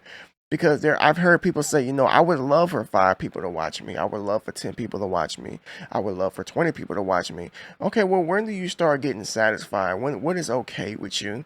Which is why you're right. We should not be focused on the amount of people that are, that number. But let's Mm. focus more so on who's actually here. Yeah, I agree. 100%. All right, so before I move on to this next subject here, Yeah. I want to take a moment to just thank everybody who's here right now. Those of you who have followed, I appreciate you for if you came in from BerZerKerr's community, or maybe you came in from Twitter, or you came in just randomly seeing podcasts on the Just Chatting segment. I really, really appreciate you coming by and showing us some love and showing us support. I am Initiality. This is the BerZerKerr here, and you are watching Les Esperials Season 3, first episode, the first of many. The first of many, okay? You're definitely going to want to tune in. I'm going to try my best to keep these going Yeah. every Saturday, so be sure to tune Oh in, wow. okay? We are going to go ahead. Thank you so much, Hawk. We are going to dive into the subject of family life. Okay. family life. We we both we have families, and we That talked is about this a little bit last week. Um, so before we do, I'm gonna share something that happened today. okay. I'm gonna share something that happened today with everybody. So I have three kids, ages 15, 8, and 7. Um, the issue is with the 15-year-old. Okay. Now, we were all about to play. Oh, look at him. We were about to play Among Us, right? And we all have phones and stuff like that. My middle son's like, "Let's play Among Us. You keep saying we're gonna play." I'm like, "Okay, okay, we'll play before Daddy has to do the podcast." So I told my oldest son, "Yo, bring me your phone so I can set Among Us up on here." Look at Crafty. I said, "Bring me your phone so I can set Among Us up." He has got so many applications on his phone. I'm like, Yeah. man, where is this? So then I just keep scrolling, and I go to the very left to go to the search bar to just type in Among Us. And there is the application for the photos. And I'm like, what is this, bro? I ain't about to show y'all what I saw. Okay.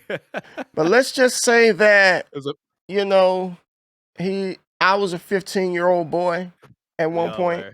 Yeah. You were. Yeah. And I was like, there was two parts of me. There was a part of Crafty, I'm sorry, but there was a part of me that was like, okay. But then there was a part of me that's like, hey, what's this? He's like, the excuse. The excuse that he gave me is just amazing. See, he's an Okay. artist. He likes to draw. He's into graphic Nice. design. You know what he told me? He said What'd he that say? I had this for anatomy purposes of utilizing as an example. That's a good one. I see. How can you look at me with a straight face and say that? The fact that he came that up with that on the spot is amazing. Yeah. I, I wouldn't have been able to do that. I was just busted. I would just been like, I don't know. I don't know. So, of course, I have been talking to him over, for over the last couple of years about stuff, but I'm weak at now, crafty Gemini. yeah, now we had to just go ahead and get out of first gear and get straight into third gear. So, Yeah, yeah. And um, that's good. I think that's good, to be honest. Applaud you on we that one, brother. we went for a walk earlier, and I talked to him. I just gave him the real. I was like, "Look, Yeah. let's just go ahead and skip out on the BS, and this is what it is, yada yada yada. You got any questions?" So he's like, "No, no." I'm but like, "Well, this isn't gonna be it." But see, my thing is, I'd rather for him to learn that from you because Right, unfortunately, a lot of kids they don't get to have that talk with their parents, or their parents are scared to have that talk, and instead they go searching about these type of things somewhere else instead of being able to have an open dialogue with their parents and say, you know what, I feel my dad is cool, my mom is cool. I feel open enough that I'm gonna go, hey, dad, can I talk to you for a second? You know what I mean? And because we all been 15. I mean, we know what right, it's like, you know? yeah, So it's really nothing to be ashamed about, but it be that the fact that you took the time to have that walk and have that talk, it just speaks volumes because everybody doesn't have that. right, right. I wanted to express to him that that this is not necessarily a bad thing. Like, this is Yeah. natural, but there are certain things, and like I just want you to understand what you're looking at, why you're looking at it, and that the feelings in which you have right now are never going to go away, but you're Yeah. going to have to learn to control those feelings. Mm, These were the things in which I was not taught when I was 15. I didn't have the type of like upbringing or parents in which I could be comfortable with talking about this type of stuff, because if back in the day, like you bring this type of stuff up, you're automatically in trouble, or you're looked yeah. at as, or you've done something wrong, or just you're scared to have these conversations. I don't want him to be Yeah. afraid, to talk to me, but at the same time, like, I think it's time that you learned that you're gonna have to start being responsible. with what you do. And I specifically, this is very important because remember, I have two smaller sons. Yeah. This is extremely important. I said, don't you ever, ever bring this up to your younger brothers. Do Yeah. not, and I had to specify that, like they're not like you.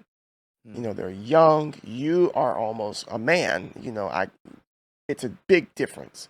Big 100%. difference. And he understood that because once again, I didn't get that chance. I didn't get that sit down when I was younger. You know, I made my share of mistakes and Yeah.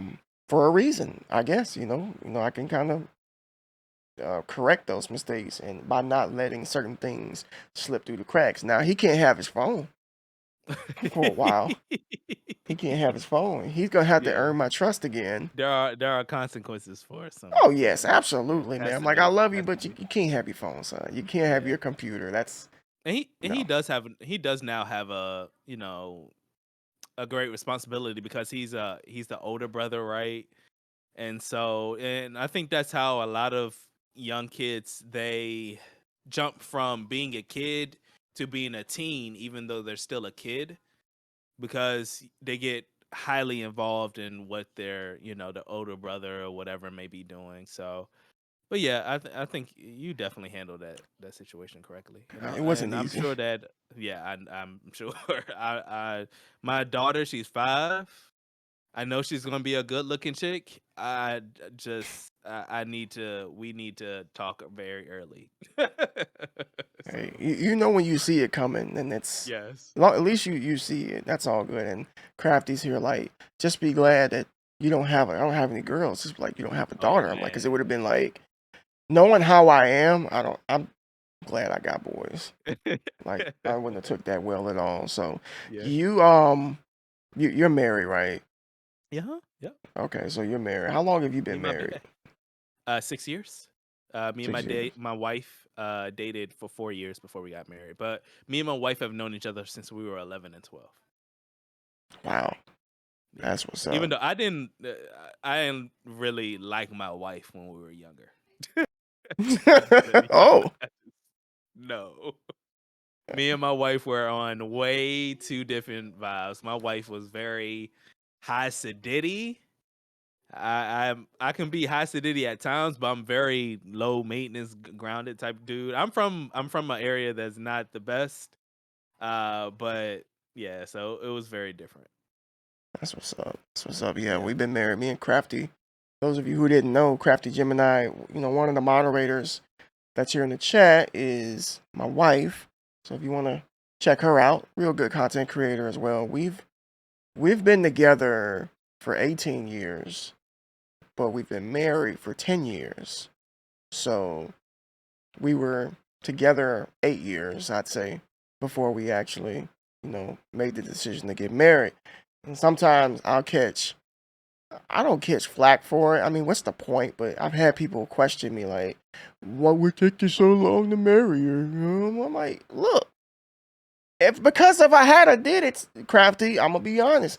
She knows if I had a did it sooner, it wouldn't have been good Yeah. because the maturity level, and by me, giving my life to the Lord and stuff like that, Yeah. I was in these streets, Oh, for yeah. some of those Me eight and my wife years. were on and off during our 4 years because I still wanted to be player.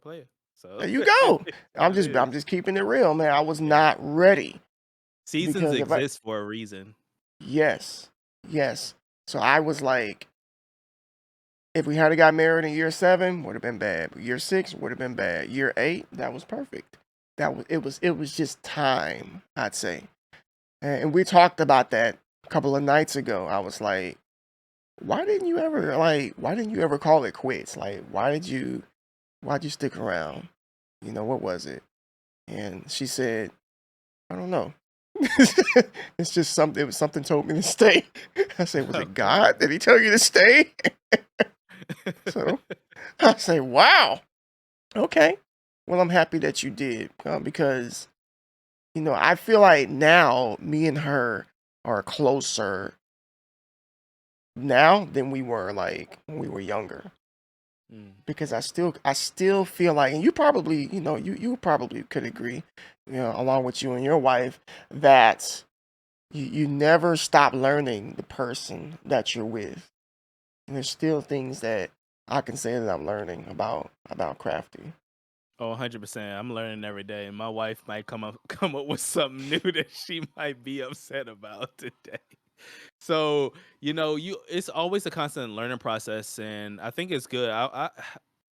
I'm always the type of person, like, I feel like in certain things in life you should always just continue to try to learn, right?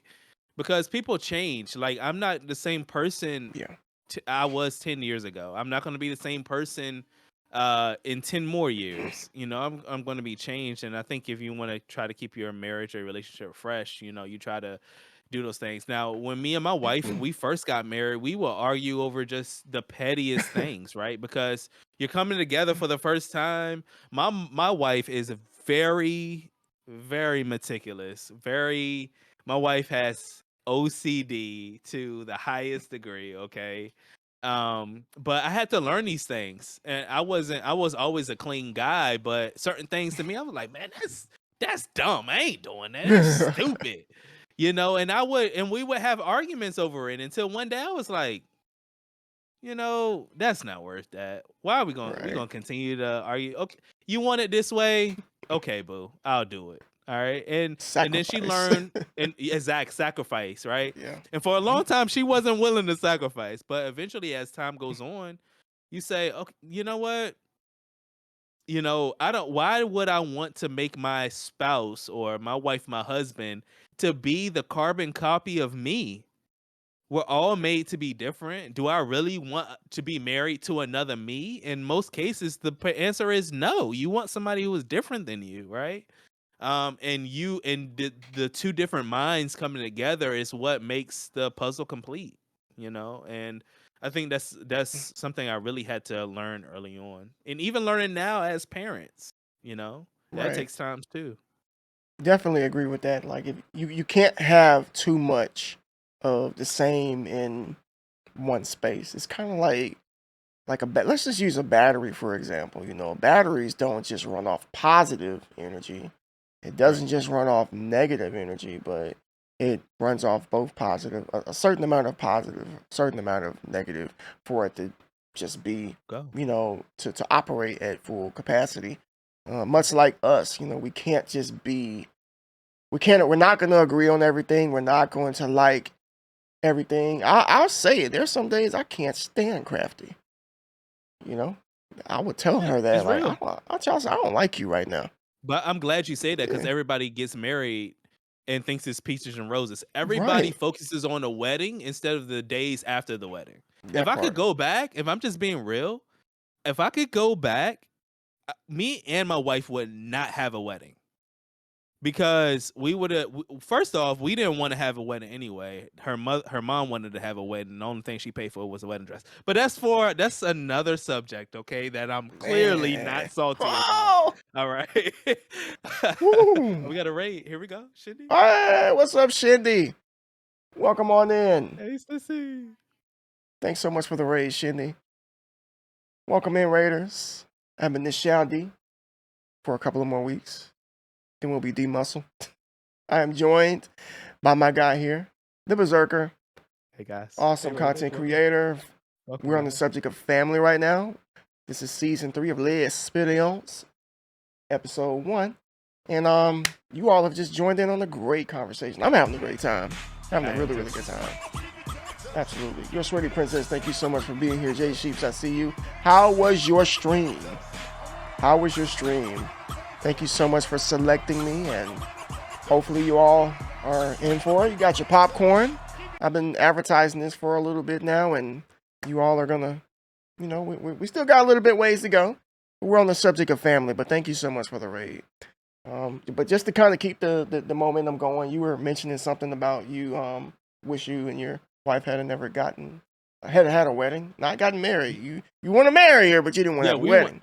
we didn't want to have the big wedding. If it was up to us, we probably would have went into our pastor's office like our original plan was, got married, the donations and the things that people wanted to give, we would have done it to either, go on a little vacation and then use the money towards other things as well. So we both look back and say that all the time. But I just think a lot of people, when it comes to marriage, they focus on the fairy tale land and not the days after, to realize that no, this is work. This is work, waking up Ooh, with a different individual every single day, yes, and it might be something new that you have to learn every single day.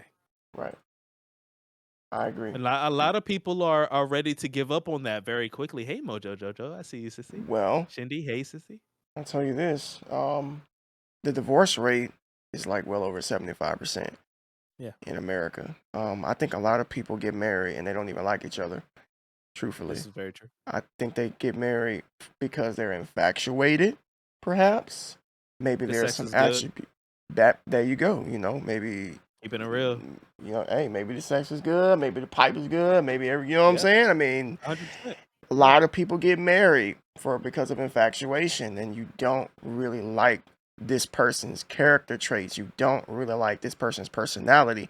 And it's not until these people end up living together and they see their habits, they see what they do on a day-to-day basis, and they're like, you know what, I don't want to be with this person anymore. Like, screw this. And I think that's why most people get divorces, Yeah. which is again why it took me 8 years to get married to Crafty, is because I needed to make sure like this person is the one that I want to marry, because this person is this person's traits enough. Um, does she have any deal breakers that would allow me to want to get out of the relationship? And she didn't. And she's also somebody that can put up with me. Now, if you can put up with me, you are one heck of a person. So, I but feel like a lot of yeah, people also they also stay together. The subject of divorce can be very touchy, yeah, oh because yeah, you may have someone who, okay, you're not compatible. This is not maybe who you're meant to be with for the rest of your life, but you stick around for various reasons. Kids, a lot of people stick around because, well, what will my family think? What will these people think? Let's say you go to church or something. I go to church, but I know that this person is not for me. So I'm like, what are they going to think? It's the thing of disappointing so many different people. There's so many different factors that, I feel like when you're at that point, sometimes you do have to think for yourself, I guess. I don't know. It's just a very hard spot to be in, because I know I will always encourage people to go to marriage counseling. Go to a marriage counselor that does not know you, who oh doesn't yeah, know either one of you from right. A to Z or whatever. Now, Initial, what would you think of a situation like that where you're in a marriage, you guys thought you guys loved each other, the eyes of the world are on you, and you find out that, man, I might have really made a mistake here. I don't This person is probably not the person I want to spend the rest of my life with. Well, I mean, there's two different scenarios I could take that. Well, first of all, my thought process, I mean, would not be on what people would think. I think a lot of people like they have these like $10,000 and weddings for Mhm. pictures and for other people. They do all of this stuff for other people, and the fact that if you're with somebody that you don't really like just because the eyes of the world are on you, are you also going to sacrifice your happiness just to appease Mhm. people who have nothing to do with your relationship? Absolutely not. That's not what I'm going to do. So if I'm Right. in a situation to where I'm with somebody that I'm just infatuated with, my happiness is going to come first. So before I decide to bail and maybe give, the person the papers, um, there's got to be something about this person that's keeping me around. So I would take the opportunity to actually get to learn them and to see maybe we can make this work. I mean, we've been infatuated with each other for X amount of years, so maybe we can have a little bit of chemistry. And if that doesn't work, then I guess I would have to see myself out of the door, because if I'm not happy, what's the point? And truthfully, like you just stated, a lot of people stay together just because they have children. I don't really think that's even a reason to stay in a marriage, to be honest with you, because what's the point in the kids seeing damage? What's the point in Oh, kids seeing great, arguments? great. You're really, even though divorce can hurt a child, I'll say, Yeah. them seeing people that are unhappy together may give them some toxic traits when they're older. You know, maybe I should just stay with a person that's abusive or stay with a person that doesn't support my goals just because I laid down with them and gave them a couple of babies or whatever. I'm not about to do that. So, yeah. I think that's so real. And would you rather stay together and have your kids see a toxic marriage, a toxic relationship? Just to give a little background about myself, my mom and my dad, they were married very early on, and my dad was abusive. I'm talking about like go to sleep and I would hear my mom getting beat on the other side of the door, and when he was done with my mom, he would come beat on me, throw me in the walls, all types of things. But she stayed for a while, because of the fact that, hey, this is my dad, right? You stay in these situations, where do I go? But then one day, my mom, she got the courage and she left. We had to stay with my grandmother for a period of time, but she got up and she got out of there, and I feel like a lot of people, those emotions, those feelings will keep you trapped in a marriage that is just not for you, and it's not right. That situation, or your situation, may not be as extreme, but that you're not happy with this right here, or what's going on. So it's either a situation where, hey, you need to have a conversation and be adults and talk it out, um, or it's time to go. To be honest with you, Yeah. I agree. I mean, I feel like a person's happiness in some cases is all that they have. Like, you're alive, you may not be rich, but you have the ability to be happy. And that's important. That's something that I feel like all of us deserve. So what's the point in going day after day and week after week and month after month and year after year being unhappy? Like, I can almost tell. I'm not trying to be judgmental, but sometimes I can Mhm. almost tell that a couple's not happy. Like, I will see Okay. them in public, and either the husband is walking ahead of the wife, or they're walking far apart from each other. They don't talk to each other, and we have neighbors that I don't know what they do for work, but I know that every single day the husband will stop right before he gets in the driveway, and the wife will get out of the car, and then she'll get out and then go in her home or whatnot, and they don't say a word. They just do this routine every single day, and when they walk to their van, they don't say anything to each other, and it just seems very routine-ish. They fall into this complacency, and love is not even there. Now, I'll keep it real, just to be Yeah. honest. Like I said, me and Crafty have been together for 18 years. We don't always hold hands in public. We kind Yeah. of got over that whole mushy stuff. We Yeah. I saw a couple the other day. The girl had her hand around the dude. I was Yeah. like, I remember those days. And Oh, put the coat over the puddle. Let me step on your coat. right, Yeah. That lasts for a you while. I about to remember you that. about to get those feet. You about to get those shoes dirty today, miss. Now I will hold the umbrella. I'll Yes. do that. And there's some things I will do. Just off of muscle memory of just being a gentleman. But yeah, man, I can just tell that some people that they don't have the chemistry, and you never know what's going on behind closed doors. So I just Yeah. think that the divorce rate is not 75% for no reason. I mean, there's a huge reason as to why it's like that. And again, I think it comes back to people not sincerely being in love with each other, but Yeah. just simply being infatuated.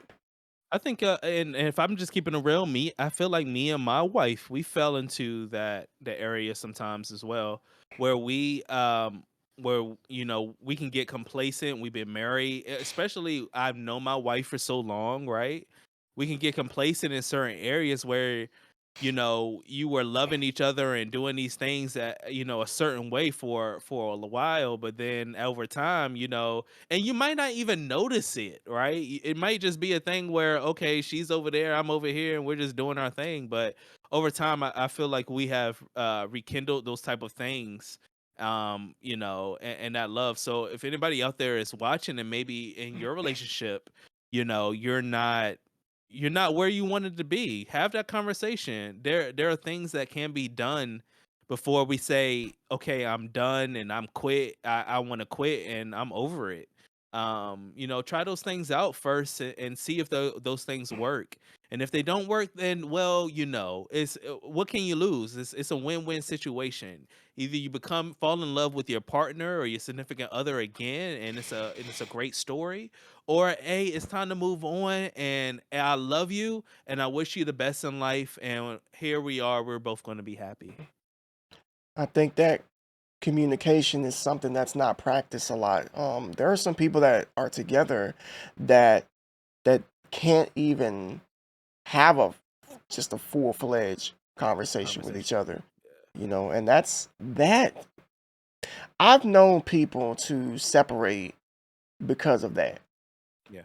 Not because of infidelity or abuse, but because they genuinely do not or cannot have a connection with the person in which they've decided to say I do to. They can't have a conversation with them. They try to talk to them and they don't like to talk. Talking, communicating is so important when it Yeah. comes to just the personal mental development of a person from talking. Like there's some people I could just like you friends, I could sit up and talk to you all day. But Yeah. there's some people 100%. I try to talk. Have you ever tried to talk to people and they just are not biting? Like there's like, oh my And it's gosh, like like talking to a dead fish. right. You know what I'm saying? They give you like those single word answers and it's really bland. And don't get me wrong, everyone's different, but look, if you're gonna talk to me, you better be ready.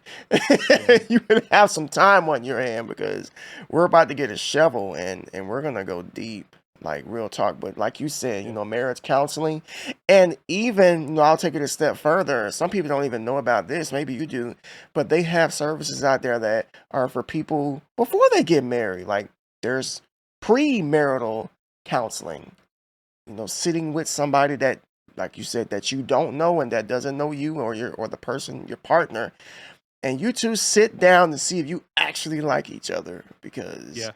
this step that you're gonna take is very, very, very important because we take marriage very seriously. But I kind of think that maybe you agree, maybe you disagree that the importance of marriage has kind of been diluted in today's society. I hear It things is. like, "Oh, it's just a piece of paper." I don't need that. It's not. Like, It's not. Because you can leave whenever you want. right, with no But with marriage, it takes. consequences. But yeah, it takes a little bit more. But marriage is still important. I think it is a good foundation of one human society. And maybe it's not for you, and that is fine, man. Like that's okay. All right, Right. it's Oh yeah. fine. But what I don't like is when I hear people say, "Oh, marriage is just this. Oh, marriage is just that." But you ain't married. You Right. single. You couldn't even get a woman if you wanted to. Okay? Cut it out. Single people trying to tell what marriage should be like and all that. Like you have no Yeah. clue until you actually get married. Right. Sit back and relax, please. Okay? Because it's work. It is work. Yeah. I feel like once you take that step, it changes everything. Again, what we've had to learn is that we are not an individual entity, but that we are a unit. Like we work together. Everything we do is together. What you had going on previously, I've had to inherit and willfully so that we can work through it. And that's the thing, working together, which it's not what's yours is yours and what's mine is mine. It's, hey, this is ours. And I think a lot of people miss that point when it comes to marriage, still trying to do things individually when we're supposed to be, working Mhm. together. Yeah. And I love what some of the people in the comments are saying as well. I Oh know yeah. Krista said that she's had, her parents have been, both of their parents have been married to 40 years, so they had good examples. And then Mojo Jojo in her situation, Postman saying it is super work when you don't have examples. And I think it does make it easier when you do have certain examples. I know me, as far as me, I haven't always had the best examples, but what I did have was great men in my life. My Oh wife, yeah. she had a good example, because her parents they've been married for a very long time, and it hasn't always been peaches and roses. So I was able to look at certain things and take certain pieces and say, okay, this is what I wanted it to be, and this is what I don't want it to be. Has it always been like those things? No, because no marriage is perfect, but we try to work and we wake up every single day saying, okay, well, we know what happened in these times that we didn't like, but these are the things that we do love and do like, and this is what we're going to try to do. Right. Absolutely. Absolutely. Great points. Great points. So, the next thing on from marriage obviously is, parenthood. I just talked to everybody here about, the situation in which I dealt with, Yep. with my oldest son. And you have kids. How many you have? Two? I have two. I have Jordan and Logan. Jordan is 5. Logan is all 1-year-old boy. Oh, oh, Yeah, baby, the baby. yeah. I looked over here for a second because I saw him flying over here and landed on the ground. I was trying to figure out how he got projected all the way over here, but clearly he found a way to do something to do that. That's what I'm talking about. So, not a lot of people I can talk to about fatherhood. Everybody doesn't Yeah, have kids, obviously. that's very true. Yeah. But you do. So what would you say is the best part about, being a dad? Looking at them every single day, being able to that my kids, they look at me as their superhero. I absolutely love my kids. There's no greater feeling than you may have a long or hard day, and you come home to your kids and they just look at you with the biggest smile, give you every single word that you could ever have that whole day just automatically just goes away. It just does, man. That's the best title that I could ever have in my life, is just being their dad. Logan and Jordan's dad. And I take it very seriously. I am a dad. I'm a jack of all trades.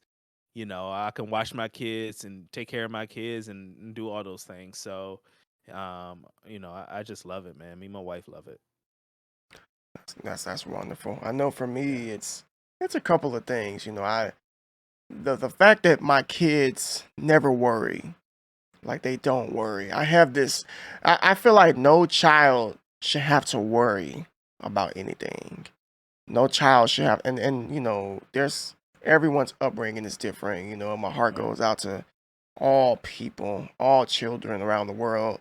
But I just feel like a child should never have to worry about where they're gonna sleep, what they're gonna eat. How are they gonna get this and that, and they should just be able to enjoy life, freely, and worry free. And being able to provide that for them is very rewarding because they'll grow up with that standard. Like dad Mhm. did his thing. He did everything he was supposed to do to take care of me and my family. My father expressed love and he did it, with a smile on his face and he never complained whatsoever. Um Mo's Knight, thank you for the raid. Welcome on Welcome, in. Raider. Y'all Raiders. We got a lot of love today. Whole lot of love. Welcome on in, Raiders. I'm Initial D. This is the BerZerKerr, my guest on the Experience Season 3. We are talking about family right now. Feel free to comment. We'll try to get to those comments and answer you individually. And other than that, just enjoy the conversation. I really appreciate you for sharing your community with me.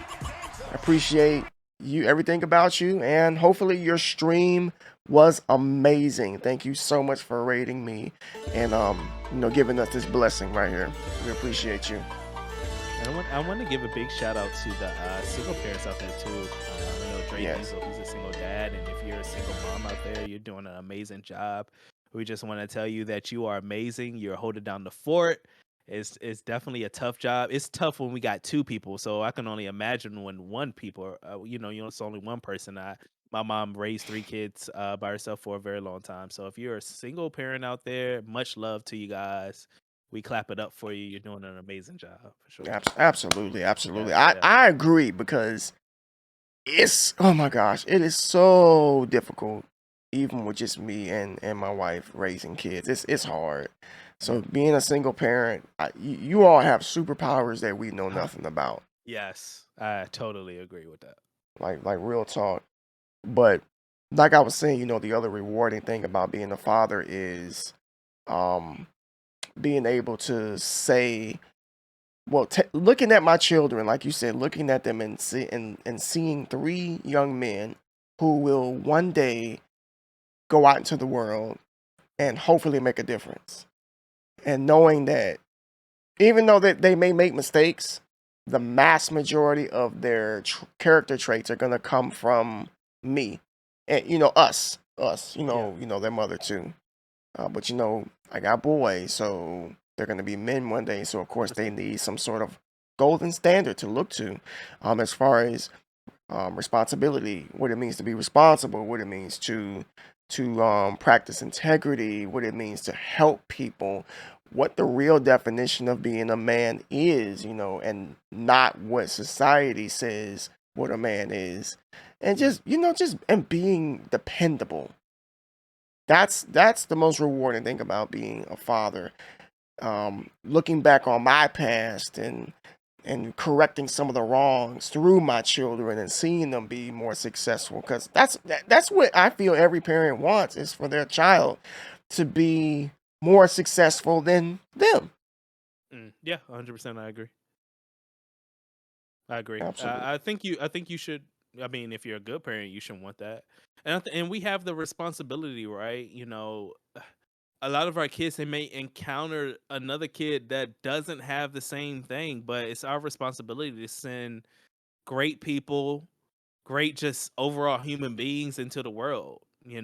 Just to make the world a little bit better. A little bit better place. I feel like that we have that responsibility, and I want my kids to always you know I want them to always know that I'm here for them. Daddy always has your back, baby. Right. Anything that you go through, anything that you need, I don't care if you're 50 and I'm That part. 70.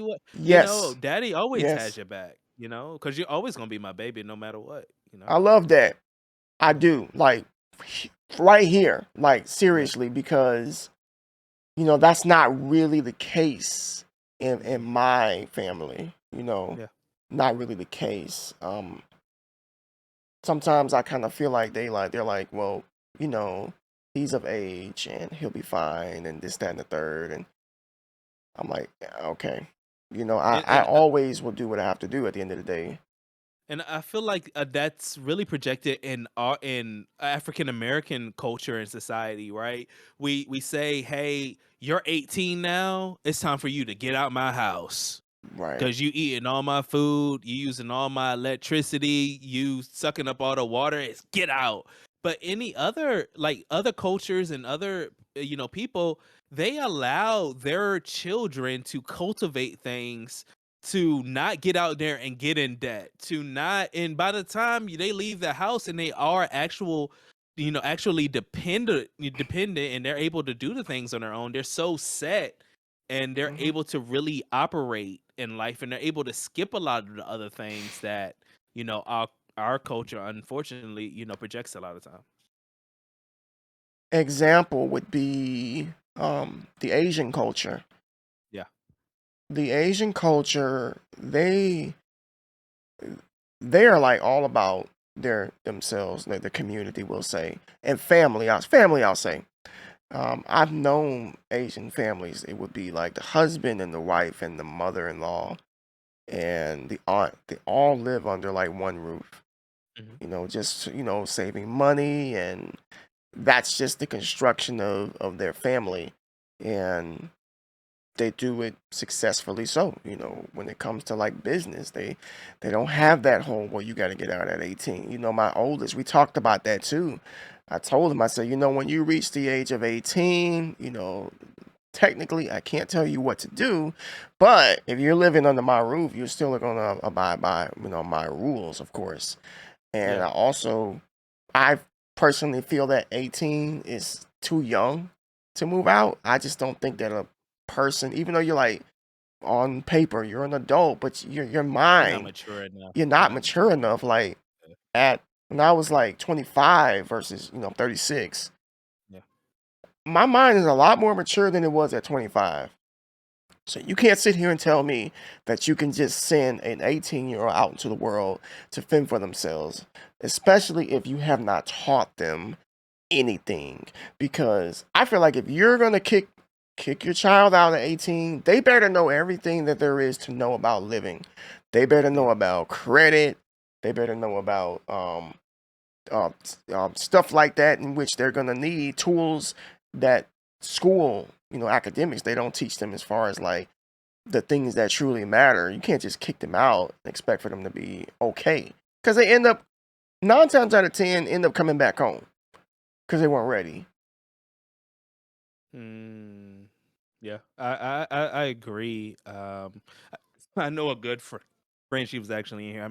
I know she wouldn't mind me sharing. She was kicked out, or she had to leave and really get a place on her own and become an adult at around like 16. 16 age, and living in an area that is very can be very rough for somebody just to make it in you're even an adult, right? So when I look at and see people who are able to make it and establish themselves in life and be able to do these things, I give them big props because being someone that young, being kicked out and being able to make it, and still have all the your head on your shoulders and all that good jazz is like a superpower to me. Big ups to those people. Initial, let me ask you, in this day and age, it seems like a lot of homes and a lot of people do not value a dad or man or a father in the home anymore. What are your thoughts about that? Where we live in a society that says a lot of times that's not needed, or if I'm just going to be honest, a lot of men are devalued in a sense, in the culture today. How do you feel about that? To say that a man is not needed in the household is a ridiculous statement. Um, a man is needed during intercourse to produce a child. I don't see women having children by themselves, so we are needed. A person, like a child, is made up of the component of two separate individuals. 100%. And this is just the production of life. This is life. A man can't just produce a child. Woman can't just produce a child. So if it takes two to create life, it takes two to make sure that this child is not missing any type of components when you raise them. Now, we just, single moms, hats off to you. I love you. But I don't believe that a single mother can completely teach a boy 100%. everything that there is to be a man. Only a man can do that. Yeah. So, how do I feel about it? I feel like I feel like it hurts society. I really feel like it hurts society. I feel like if it's practiced, if I feel like it's condoned, if I feel like it's going to multiply within the next couple of decades, we're going to see some serious problems in this world. Men, you're right to say that men are not wanted or not needed is ridiculous, Yeah. because men are needed just like women are needed. We're both needed. I don't know when we came to this point of pinning men against women when we need each other. We do. I don't I It, don't it I is don't understand. very it's very weird. I think it's I mean, I think the media is always a factor into everything, right? I feel like the media is a factor into, how we think, how a lot of people think. A lot of people unfortunately don't think of themselves. Um, you know, so I will say that. But then we have it on the flip side. How do you feel about men who abandon their responsibility? Will you Ooh, be around men or be friends with a man whom you know has a responsibility but is not taking care of his responsibility? absolutely not. Same. No, because I have so many examples that really piss me off. Like personally, women 100%. that I know that are like legit struggling, who are working like two jobs, and they get no help whatsoever. No help from the male. There's an instance. I'll talk about this. It's Yeah. because this is pretty open. There's a woman that I know who has three children by this man, and they're no longer together. They got a divorce because she basically just got tired of dealing with him. This is a very Yeah. unique situation, by the way. She got tired of dealing with him, so he doesn't help her at all with daycare, which is about $1,300, I believe, a month. Yeah, she's So like scared. doesn't lend a red cent to help her with daycare. But this guy right here decided that he would take it upon himself to date a woman that she thought she was cool with and take her to Miami for her birthday. So he was posting videos and pictures of them in this fancy hotel, um, cashing out on his chick. Meanwhile, the mother of your children is home struggling, um, That is about to lose terrible. her mind. I'm like, you are like the That worst, one of the infuriates me. worst people that I know. You just, oh, like some of these guys, I just want to get them in the boxing Yeah. ring. No, Like 100%. 100%. seriously, man. I be wanting to bust some heads because as a father, and I'm pretty sure you understand that Yeah, that just really boils your blood because we it work does. so hard. We work hard for our families to protect our children. We do so much to even shelter them from society, only for the door to be open and the cracks to be wide because of a man who decided he wanted to lay down with a woman to get what he wanted and then bounce. Um, I do not respect any man out there. If you're watching this and you do, this is you, I'm talking to you. I don't respect no man out there who does not take care of their children. You are a piece of trash. 100%. I 100% agree. I had a best friend, and unfortunately, I had to cut that best friend off because Same, same. because listen, when people see you and they know I'm a good father, but they see you hanging around me, they're gonna think, well, why? How are you hanging around him and you're a good father, but That he part, don't take care of his kids? They're gonna right? think that I'm okay with what you're doing and I'm not. So I unfortunately had to cut him off because I don't understand. I don't get it. It has to be a mental illness or something. How someone can walk the planet knowing that you have a whole responsibility, someone that looks like you, someone that you gave birth to, and you're just walking out around here like you don't have nothing to do.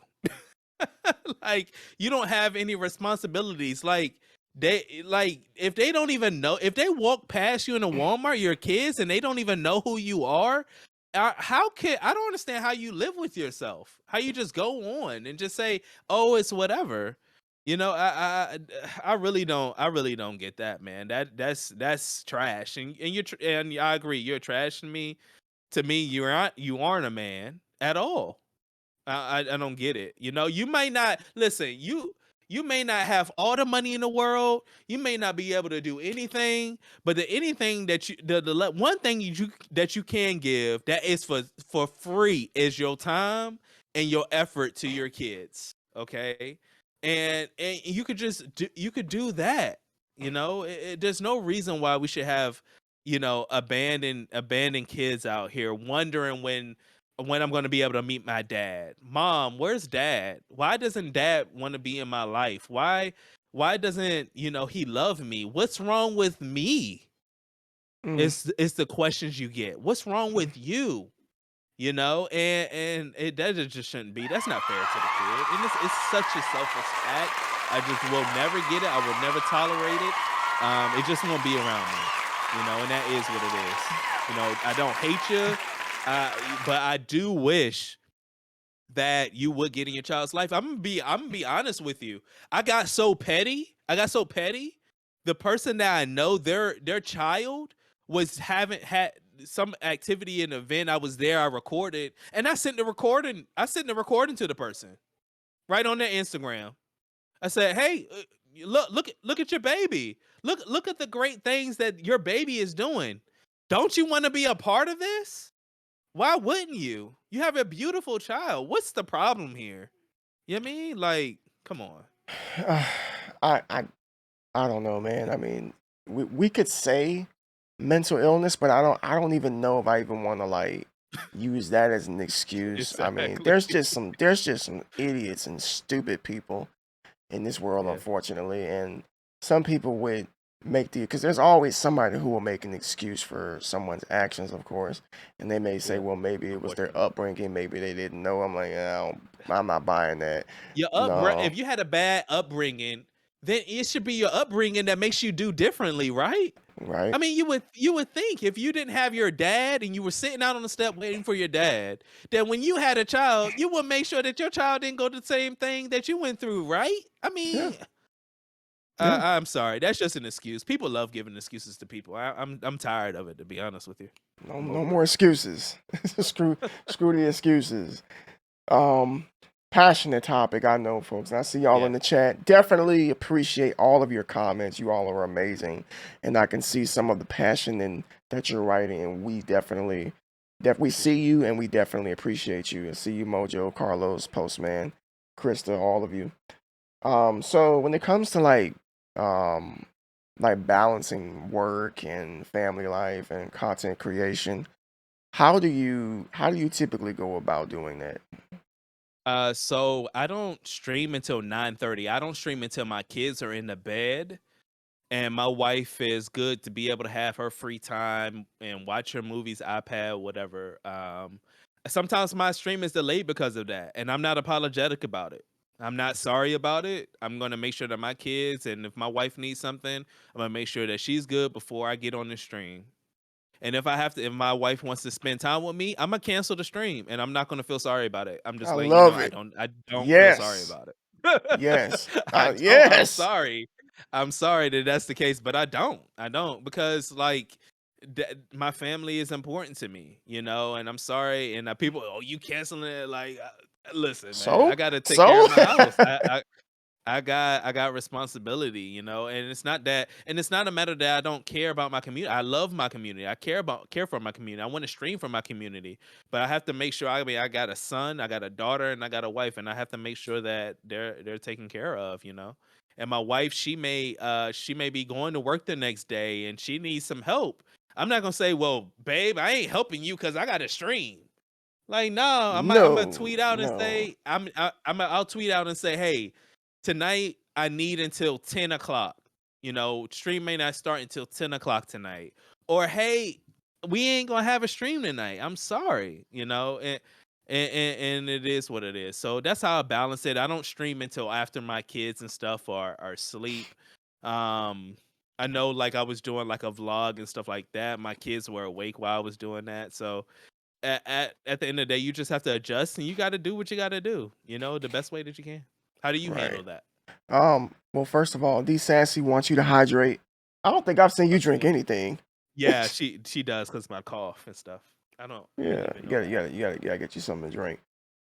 But how I balance work, streaming, and work content creation and family is similar. I have no problem with not streaming for an entire week because a lot of times my days are fairly long, and time is something that you just can't get back, and how I spend that time is very important. Of course, I have to give X amount of time to business. Of course, gotta take care of that. That's how I pay my bills. I have to Yeah. give X amount of time to my wife. She has her own business as well. I need to make sure that I'm supporting her and that we are getting personal time. Um, we are firm believers in dating. Like we still like Okay. to go out on dates. Like we'll go out on dates at least twice a week or so. So that right there is our time without the kids, and I don't want anything to do with content creation or anything of the sort. Um, I don't apologize either when it comes to streaming because my priorities are in order. Okay. IRL is always going to come before this. There are some people out there who will, they'll get in their feelings and stuff. Always cancel streams and you need to stream and blah blah blah. Like, why? Like, for what? And you had what's that little technical difficulty? That would be the 1-year old. Oh, oh, Give me one. Give me 1 second. I'll go I'll ahead. I'll get it back. Okay. You're fine. You're fine. Look at that. That the traits of a parent. I'm surprised my kids haven't come here yet.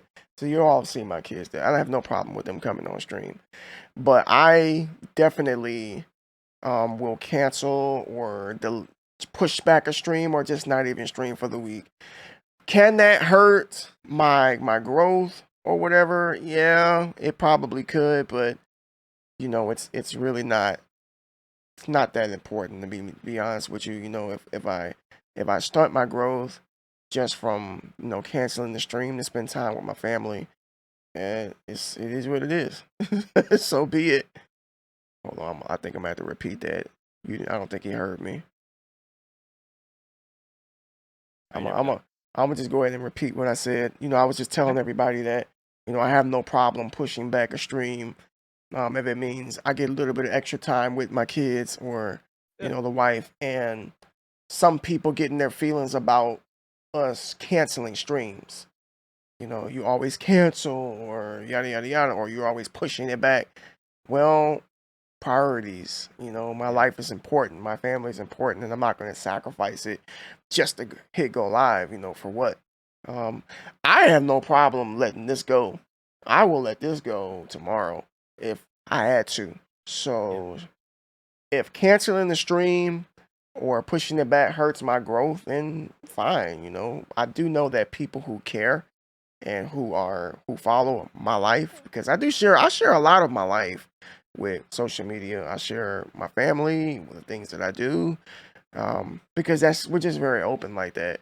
Yeah. And I also share it to let people know that they are also going to be priority number one over everything. So balancing content creation, work, and family is really not that difficult, truthfully, because streaming is not necessarily on the top priority of the list. Now, there's some streamers out here that are like, full time, and this is what they do. And a lot of them, they're not like us. They don't have kids.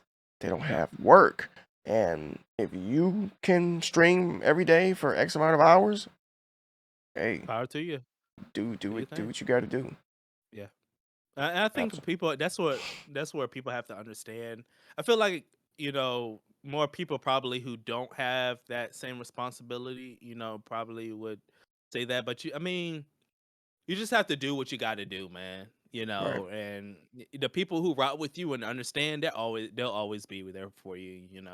This past this past week, I had to. Well, it wasn't anything for family, but I had to cancel a couple of times. I had to cancel a couple of times the week before. And it just is what it is, and that's not gonna change. Like I said, my first title is I'm husband, dad. So sometimes you just got to work it out, and it could be tough. It could be tough because of course, you want to go on and you want to be there with your community and friends and stuff like that. But people understand, man. Right. Right. D So Sassy said even some of us single people can't afford to stream every day. I know I can't. look, I mean, you feel how you feel. Yeah, It is what it is. It's cool.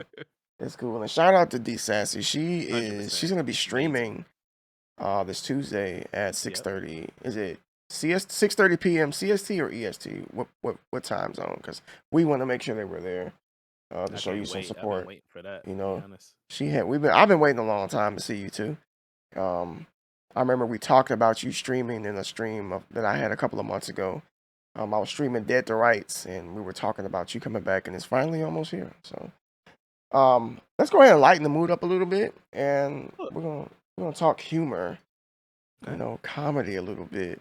So have you always been like a funny person, or is that something that you just kind of developed over time? I have always been goofy, very, very goofy. I can be very serious at times, but choose to choose goofiness because I just feel like, man, I'm just trying to have a good time.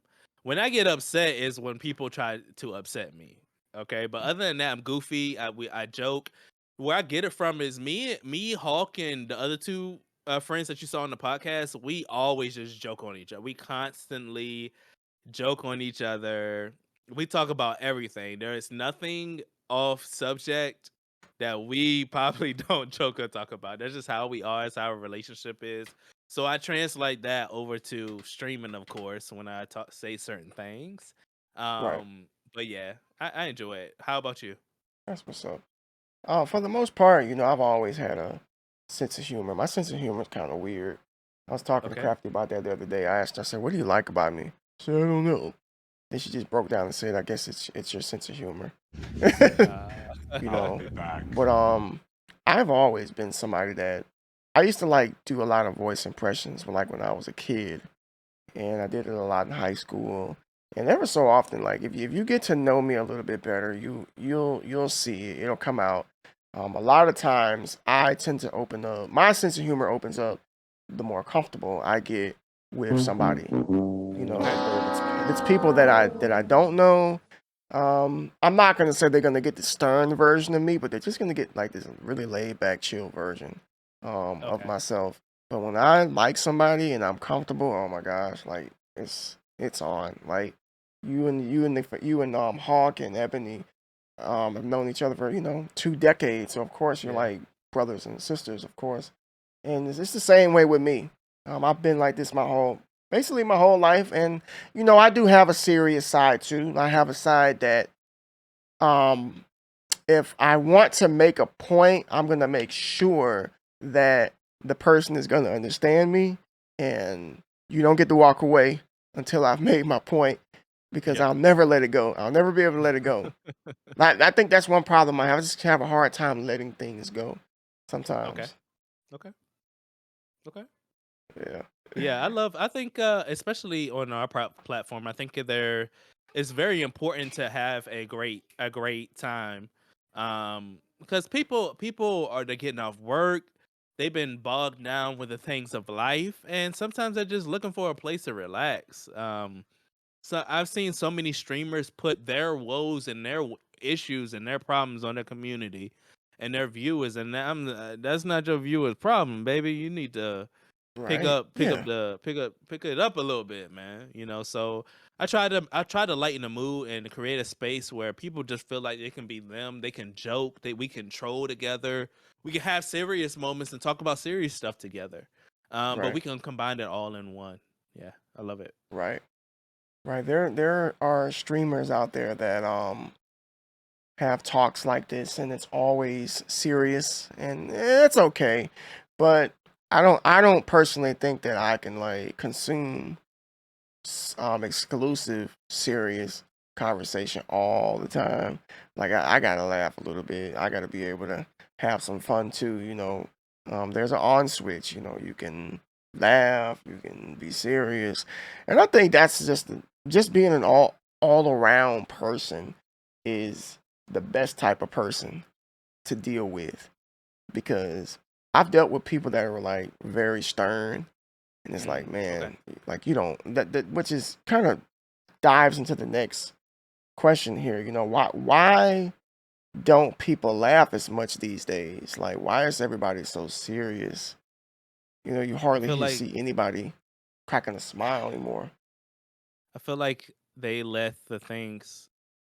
I think a lot of thing is a mental thing. They let the things of life overwhelm them so much that it's stolen their joy. They let the things Damn. that they see um, on their phone, on TV, and the media. It just steals your joy. A lot of people don't have a support system or have someone who can be there for them. So a lot of those people actually seek an outlet like this on Twitch. to meet somebody who they may be able to find a connection with. Um, it's very hard, and I really think it just starts with the mental thing where people are not as joyful, or you can't half of the time you can't even say something to somebody in the store, hey, but without them thinking that you're a threat or a Oh gosh. weirdo or something like Yeah. that, and you're just being cordial, and it's Yeah. just very weird. People are weird. People are just different. I don't know what it is. Now, these days, Yeah. people are just very different and weird. Like you could say something and just have no ill intentions, and you just really want to lighten the mood, and then somebody will find something wrong. Like, okay, so have you ever like watched a video that was intended to be funny, or Hmm. something that was intended to be cute? Like, you ever seen those those pictures of babies, like brand new babies, and they sit these babies in these really cute positions to where they're asleep, you know what I'm Uh-huh. saying? And Yeah. then, you, Lord, go to the comments. You And got your people that's like, oh my gosh, like, hey, that's unnatural. That's cruel. I'm like, oh Lord, shut I up. can't. Just I get can't. off the internet. I can't. I just it's real. It is. Can we all pause for a second? It is Please. all. It is really getting bad. It's really it. We really have a problem where everyone is really so sensitive about everything. Any little thing really upsets people. It is. I don't want to live in a society like that. I just don't. That we're all just upset about any and every little thing. I just it Everything. like makes my head want to explode that we just can't have a simple conversation. Oh, it's a baby that looks cute. Oh my god, you have the baby's leg in the wrong position, and oh my god, Ugh. that can cause future trauma. And I'm not. It's a baby laying down taking a picture, baby. Okay, come on now, come do we on, like stop it. did we forget how the child is in the womb? I mean, they like, This oh, like heads this, up. and yeah, head between the legs, knee in the face. Come on, man, stop it. I love Carlos's comment here. People are getting so bored, they need to twist things to be upset about. That might be the Wow, comment of the night. bro, 'Cause that I think yeah, that's truthful. I really I do. really think so. That makes a lot of sense. It does.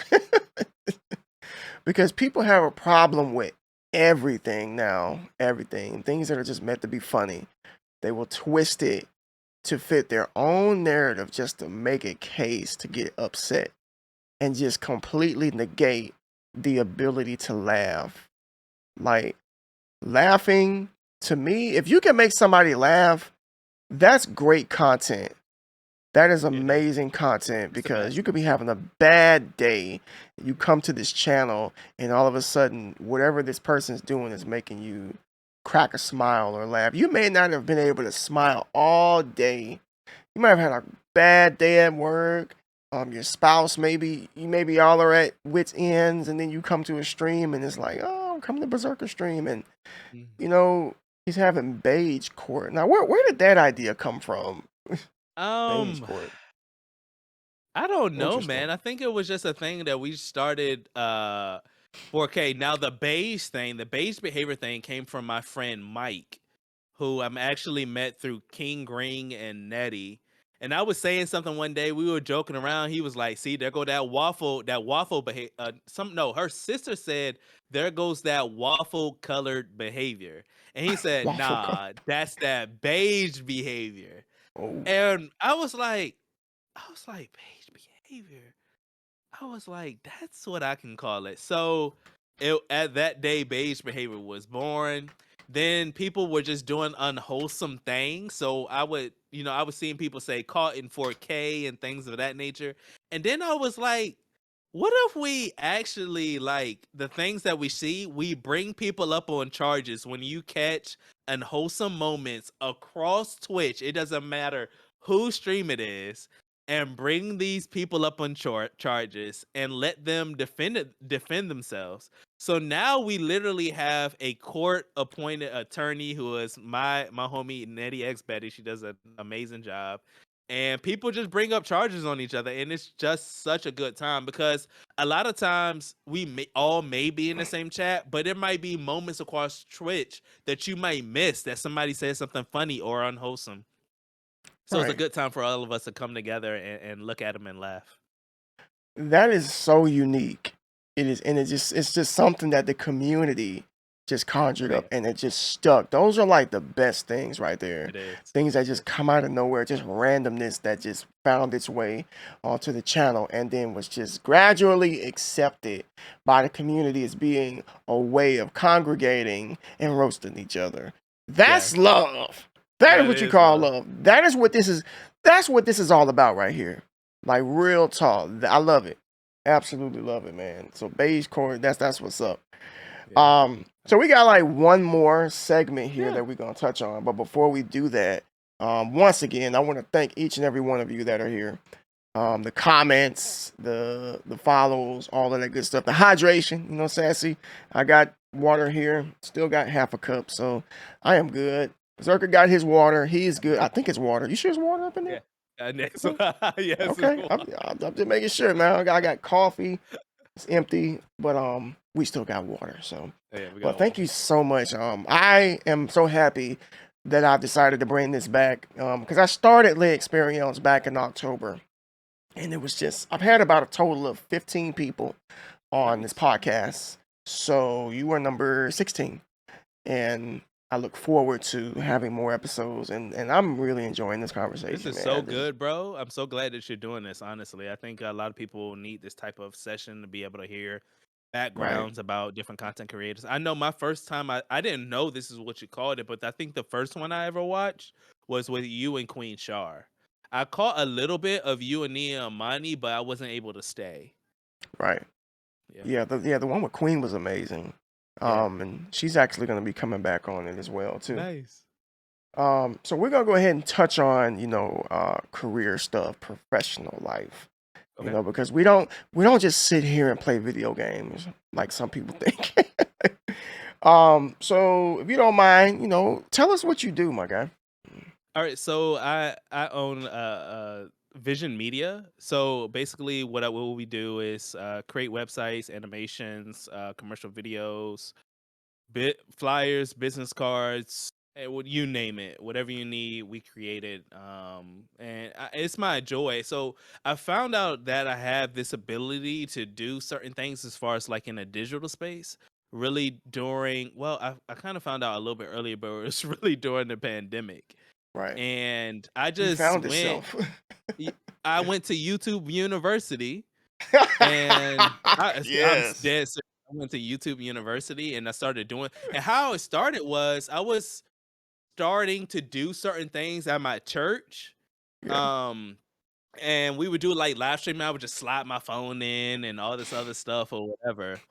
And eventually, of course, the pandemic happens. We can't attend in-person services anymore. And I'm like, well, I know how to do a couple of things. And so I just researched it and did it, and then from there it just expanded on. And I truly love it, man. I truly love it. I do it from home. My kids are here and stuff as that as well when I do it. So I enjoy it, to be honest with you. That's wonderful, right there. Yeah. What about you? Most of you know, or if you don't know, because I know a lot of you here. He's giving you a hint right there. He's dropping hints. Like I said, some of you don't know me, but I'm really happy to get to know all of you. I'm a certified personal trainer. I've been in the field of fitness for 12 years now, and my title is body transformation specialist. So basically, what I do is I don't just work people out. My goal is to actually transform a person physically and mentally, because some people, like, society has a very distorted view on what fitness is and what exercise is, and what I try to do is educate people and saying it's not that, it's really this. And the majority of what it is that you're gonna get out of exercise, and it's gonna come from your mindset. It's the ability to be able to shift um, your way of thinking and to debunk all of the things in which people have believed. You know, I can lose 20 pounds in a week, or I can go from a size 15 to a 6 within the 2 months. That no, that's not the way that it works. You know, I spend a lot of time trying to configure a person to get them to adhere to changing their lifestyle. You know, lifestyle is the big point right there. People want things to happen overnight when that's just not realistic. And then once they see that it doesn't happen overnight, they quit. So I try to prep people in the beginning, like this is what it is. This is what you're Okay. going to have to do. This is what you are to expect. So the success rate is much higher, and that they are able to enjoy the results in which they get. And I've gotten so much. I have a really decent reputation locally. It took me a long time to get where I am, Okay. and the fact that I've been able to change so many people's lives is what actually keeps me going. Truthfully, you know, I get phone calls, I get emails, I get all kind of stuff when it comes to you helped me, you changed my life, and that's just major to me. Now I don't do it from home. You know, I physically do go, but I do provide some services that are remote. Actually trying to work more towards that as we close out this year. And it's Okay. funny that you say, I think I remember you saying this a while back, that you were you develop websites and stuff. Hmm. And I'm gonna have to Yeah. talk to you. I may Oh, need let your me know. services. We'll be doing it. We'll do a dope one. Absolutely, man. I um, real talk, man. How did you so how because you're a big guy, Yeah. okay? I don't think people understand how big of a guy you are because they see you on Twitch, okay? Right. But when we look at you on Twitter, all right, we see the Hulk on screen here, okay? So how long were you have you been a big guy? Like when did you start putting on all this muscle and this mass? How long did it take? So, like I said, I'm 36. I started working out at 15. So there was like push-ups and sit-ups and stuff like that in my bedroom. And I ended up like working out in the gym at about, I think I was between 15 and 16. That was a really short time period in the gym, honestly. So didn't have the greatest experience, so I decided to just work out at home with my friends and stuff. And I returned back to the gym at 21, and that was when I decided to take things a lot more serious. So as far as I started, my body started changing at about 23. I'll say 23 years old. So it took about a good 2 years of consistency to really start seeing, you know, some changes in my physique. And ever since then, it's just been um, me climbing this mountain of building this physique in which, you know, I'm comfortable with. A lot of people, I try to talk to people more so than just let them see how I look. Like I want people to hear me speak before they Yeah. pass judgment on me, because they're like, "Oh, this is a huge guy and, Yeah. you know, intimidating." Like, no, you don't understand. Like the only reason I'm this size is because I never quit.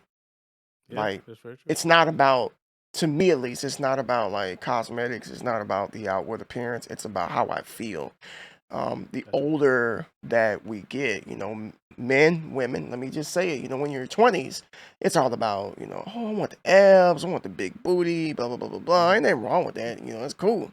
But the older that you get, you definitely need to start thinking more internally, like the functioning of your heart, the functioning of your oxygen levels, your blood circulation. These are the things in which you need to take seriously. And I will say that, you know, being, you know, in the black community, black people have a whole lot of health issues, and the 90+% of my clients are African American. Okay.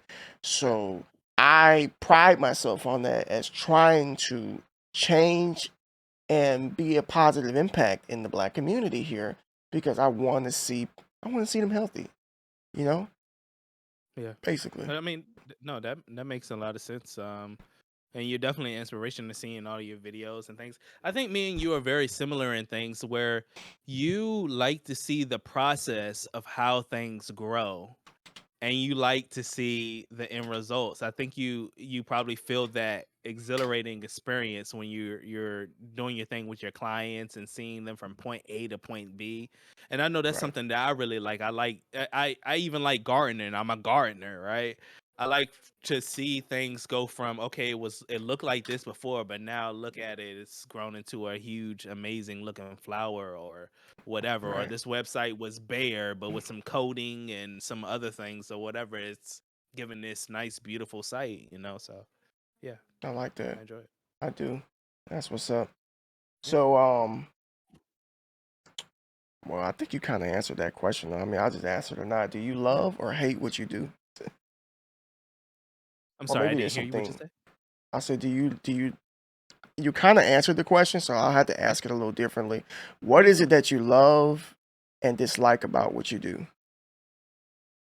Um, I think I would like a different surrounding, because you're in the house all day. I'm in my house in my house all day. I don't. There's not really much that I don't like. I will say. Maybe dealing with certain people and their personality. Some people are very indecisive, or a lot of people don't have a vision for their own business and they don't know what they really want to do. So they're putting it all on you, but you're not the business owner. You know what I Right. mean? You're Good you're point. just the guy that's making a website. Like you're trying to make their vision come alive. And if you ain't got a vision, then we can't make much come alive. Just saying. You True. know, so so I think that's one of the struggles, really being able to capture what people want and maybe dealing with people who really don't know what they want and they don't have a vision for their business yet. That's a really good point right there. Like there have been points in my life where I didn't really know what direction I wanted to go in.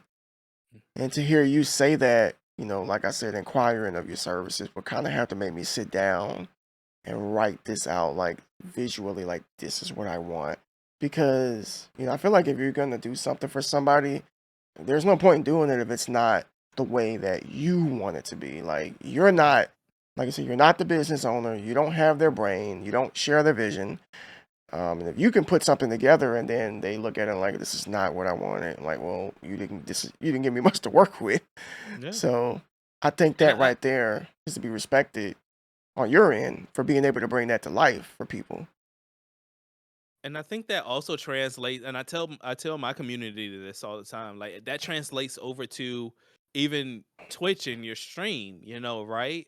Like eh, you're not gonna have much if you don't have a vision for your community or you don't know what you want, for your community. Like I think the most important thing that you have to have is a vision. Like, where okay, you're at point A right now, but what about in 10 years? What does that look like, And what's the steps to try to get there? So I try to get through all of those things. Where branding is such important because that's what people look at visually, and are they attracted to what you're giving them, as far as branding wise. A lot of people don't think about those type of things, so those things are factored in into if your business is successful or not. Right.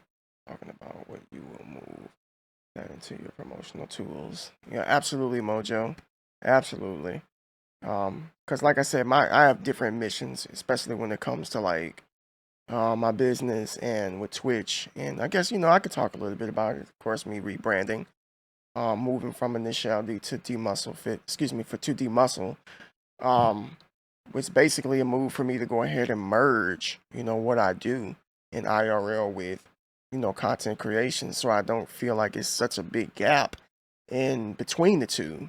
You know, I would like to just give some of the advice and some of the tips and some of the tools in which I utilize with the people that I work with to people who are here in the community who may not be able to see me in real life, who may not be able to. I mean, you can talk to me if you want to talk. Just hit me up.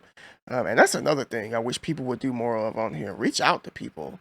You know, it doesn't just have to stop here in the chat. Like if you want to talk, 100%. you know, there's the DM or wherever the case may be. You know, communication is key. So, like I said, my vision is very clear as far as what I want to do with the rebranding. With Initial D, I'm not gonna say that the vision wasn't clear, but it was kind of like on like cruise control, utilizing some of the things in which I did last year and still going into this year. And I had a talk with a fellow streamer who just basically challenged me. He was like, you know, it's the things in which you did last year, um, you know, they're not necessarily. I don't. He didn't want to say they weren't relevant, but it was like maybe you should consider doing something a little bit different, maybe keeping things fresh. And you need those type of people in your life that will be able to say, pull you to the side, like, yo, man, have you ever considered this or considered that? Because some people may have used you for some of the things in which you did last year. And unfortunately, on this platform, people are notorious for being vampires and getting what they Oh, want. 100%. And then, boom, they go on to the next streamer, they go on to the next. But see somebody with a little following, they come, get what they wanted, and they leave, Yeah. unfortunately. I can't tell you the amount of times that people have come to me, and I want to say this to people in the chat. All right. Um, it's not a matter of being selfish or anything, but you don't have to give away everything that you do in your chat or in your stream, and you shouldn't. Okay, because you work hard to put it together. You work countless hours setting up your different scenes and different things of that nature, and people just want you to give it all to them. And that, unfortunately, I fall into that boat. Okay, because some people know what I do. Some people look at my stream, and the people who come and they're my I have no issue with answering questions. But what I will do is I will point you in the same direction I went, which is YouTube University. Because if I can show you videos and you can learn how to do it in your own, then you'll be self-sustained, and you won't have to continuously go ask 1,000,001 people how you do this, how you do that, how you do this, how you do that. Can you give me this? Can you? And I've had people that I don't even know like that hardly hasn't even spent any time on my stream. Can you do this for me? Can you do that? No. My answer is no. No, Right. that's my answer. Let me point you in the direction where you can find this information, and here you go. Because some people don't want to work for it. They just want to take what other people have and get them to give their stuff away and put it on their stream and all this other stuff. No, no, you need to Right. find a vision. Like, and those people are usually people who are without a vision for their stream, without a vision for the community, because they're just trying to toss all these ideas together, see what this person's doing, that person's doing, this person's doing, what they're doing, and they want to put it all in their stream and think that everything is going to work. But guess what, baby? You're not entertaining like that person. You don't put in the time like that person, so it's not going to last, without thinking about all these things. So I just want to say that. Like, don't give That's a away everything. that's definitely a great point. Definitely a great point. Oh, baby boy. Yeah, it's about that time. It's okay. Well, you know something? Just one more question here, and No, then we're you're gonna fine. go ahead Yeah. and close Go right out ahead. here. I know one of my kids are asleep. I could probably guess which one. So, you know, if you had the opportunity, would you quit your job for to be a full-time content creator? Yes. 100% I would, because I feel like what I do can just translate over so easily, and I know the people that I enjoy. I am very, very passionate about my community. Like, I have plans for these people. Okay, I got plans. All right, like, this ain't no if it's gonna happen. No, it is gonna happen for me. People are talking about, like, it's gonna happen. So, like, and to be able to do that with them full time, or do my thing, like, to me, it's absolutely amazing. Did we lag out there for a second? I think so. Hold on just a second. I think the stream might have crashed. Oh, Oh, hold on just a second. no, take your time, man. Well, that hasn't happened in a while. Are you okay? You okay? Hold on. While you're doing Here that, we let me go. say something to my wife right quick. Okay, we're back. Yeah, we're back.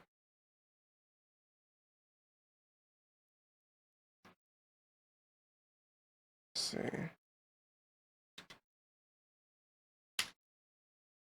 Yeah, we're back. Sorry, but I don't know what happened. Everybody just stream just crapped out. That It's was all good. weird. Yeah, just refresh the stream, everybody. We're still here. Tech issues. It wouldn't be a live stream without it, right? 100%. I had them all last week, so it's all good. Yeah. Did you ever figure out what that was about? Yeah, I think I finally figured out. I think it's because my cable cord is now split. They put a splitter on it, and I Mm, don't think the full signal is going to the modem. So what I did was I cut off my cable box and the cable and the power and all that stuff going to that, and voila, my stream was fine. wow. It's just sometimes it's the most simplest things. Yeah. Yeah. Um, I know for me, I don't think I would like quit what I'm doing for like just to be a full-time content creator. Okay. What I do, just being around people and being in person and stuff like that. It's a bit of a different feeling, just being in the presence of people and seeing people work hard and seeing people change physically. Now, there are like some things in which I could do from home, like virtual training and online coaching and stuff like that, which I am trying to work a little bit more towards as time goes on, especially going into 2023. But as much as I do love content creation, I wouldn't quit my job, but I definitely would love to push it further, push it as far as I possibly can. Honestly, I'm trying to see this go far, and especially with the rebranding, be able to help people, um, not just physically or mentally, but spiritually as well, if they allow it. I can't wait for your rebranding. To be honest with you, I can't wait to see how it all comes out. I Yeah, think I'm man. gonna do not like a name change or anything like that, but my logo is more so it's like a Viking helmet at Hmm. this point in time. But I don't think it represents me anymore, so it's time for a change. And I think it's good that we notice when it is time for a change and when something is not speaking to us and who we are in this moment anymore. I think it is important to know that time when okay, it's time to switch, Right. from what we were. 100%, 100% agree. Um, at first I was like, I don't know if I want to do this or I don't know if I want to do that. And then, you have those people in your ear. Oh, it's hard. It's hard when you rebrand. I'm like, well, so what? Let me struggle. Yeah, Let me 100%. struggle. I'm fine. I'm okay. The people, I I, mean, the people yeah, will be here. They know what you look like. right. Exactly. I told people I was going to keep the face, Yeah. I'm not going to put up just a brand new logo. Who the heck is this? But I do like that Young Punks logo. That's what's up, man. I like that. Yeah, a new one. Yeah, I do. I'm glad about it. And what we plan and one of my plans, I'll just let you know. We're going to become more so like a lifestyle brand as well, where I want to really turn it into an actual like clothing company. Nice. You can find a lot of our clothes at youngpunks.org, and the org is something that's really to come. Down the future, I really want to change the Young Punks into an actual content organization where we're founded on lifestyle content creation, and then eventually I will want to get back into my roots, which you can see it back there a little bit. But I used to own an esports, really popular esports organization back in the day. That's Hmm. really where I got my roots of in being introduced to Twitch, doing those type of things. So that's my plans for the Young Punk is to really change and turn over into those type of things there. That's what's up, man. I love it. Absolutely, absolutely. Um, this is one of those time periods where it's like, man, you just don't want it to end. It's been such a great from beginning Had to to. the end. It's just been an amazing experience. Sitting here talking with you and getting to know you better. To me, a lot of people don't know, the name of the podcast. It's Les Experiences, which is French for the experience. And basically, the meaning behind that is I want people to be able to experience, you know, the inwardness of another content creator and the conversation between two. Since there's, some streamers look at each other as competition. They look at Yeah, each that's other as true. like, enemies. You're gonna take my viewers. Blah, blah, blah. I'm like, Yeah, look, we own we're people on this come app. on, man. Like, we're content Yeah. creators. We're people. First, we're people. Let's sit and get to know each other better. And I'm all about that, like merging communities. There are people in this chat. How you doing, Jay Skittles? It's so good to see you. Play VR, what's good? Welcome on in. There's people who don't know each other in this chat. And I'm not gonna sit here and, be like some people follow each other, no. Talk to each other first. 100%. Yeah. See if there's somebody here in which you resonate with, and then get to know them. There are people here from your community, my community. There's some people here that have just stumbled upon to just chatting, and that's what it's all about. At the end of the day, we don't have to be at ends with each other. There's no battle to see who's going to be the bigger streamer. I mean, Yeah. people are going to come to you who can relate to you, and that is exactly why I decided to do this podcast, is to show people that we can have civilized conversations, and we can merge communities at the end of the day, because there's some people who didn't know who you are, Yeah. who came to the stream, who may be following you now, Yeah. and vice versa. It gives us an opportunity to hear from the BerZerKerr, from my community, and it gives your community to an opportunity to hear from me, because when you see the names in the chat, you just see the names. You don't hear the passion, you don't hear the voice, you don't see the intent, the facial expressions, and whatnot. So I want to highlight that with other streamers, and that's it. Sometimes it's one guest, sometimes it's multiple guests. It just really depends. But this has been an amazing experience, man. We got to do this again, man. Like, I'm seriously. down. I'm down whenever. I love it. Yeah, man. We definitely got to do this I again. appreciate everybody Um, for coming through, and thank you so much for even having this initiative, for having yes. the vision to do something like this. I really appreciate you, bro, for sure. Thank you. And we got the BerZerKerr's um link right here in chat. So if you want to go ahead and give him a follow, he's basically talked to me for almost 3.5 hours. And if you can do that, you definitely Man, are one heck of a we person. probably could have kept going. Yes. Yeah, you're But man, right. I enjoyed myself. Yeah. Okay, so we we're gonna go ahead and raid out here. Let me get my music playing. We're gonna go ahead and raid out. I'm gonna get myself a little something to eat, of course. Nice. BerZerKerr, why don't you one more time let the chat know your schedule? Hey guys, I stream from Thursday through Saturday, 9:30 p.m. EST to 12 a.m. Come through, have a good old time, enjoy yourself, lay back, get some laughs in, and I hope that you can be inspired, have a good time, and at the end of the day, troll and be uplifted. I hope that you young punks have a great day, great night. We about to raid out, and I appreciate you guys for coming through Yes, and yes. seeing me talk with Initial D today.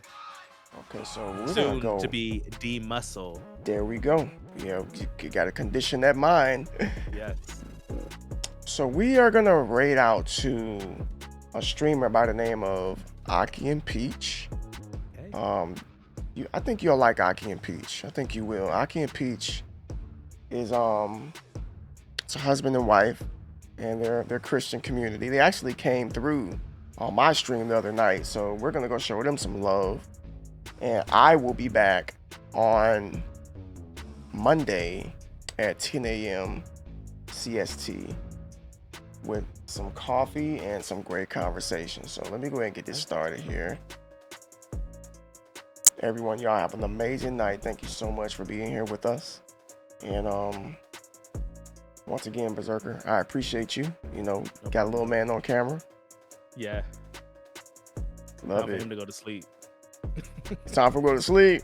Yes. Like, I would love for all of my kids to be asleep. So hopefully when I go in there, they'll all be asleep. So, all right, everybody. Everyone have a great night. And we will see you. Well, I'll see you Monday. All right. Let's see. I appreciate you.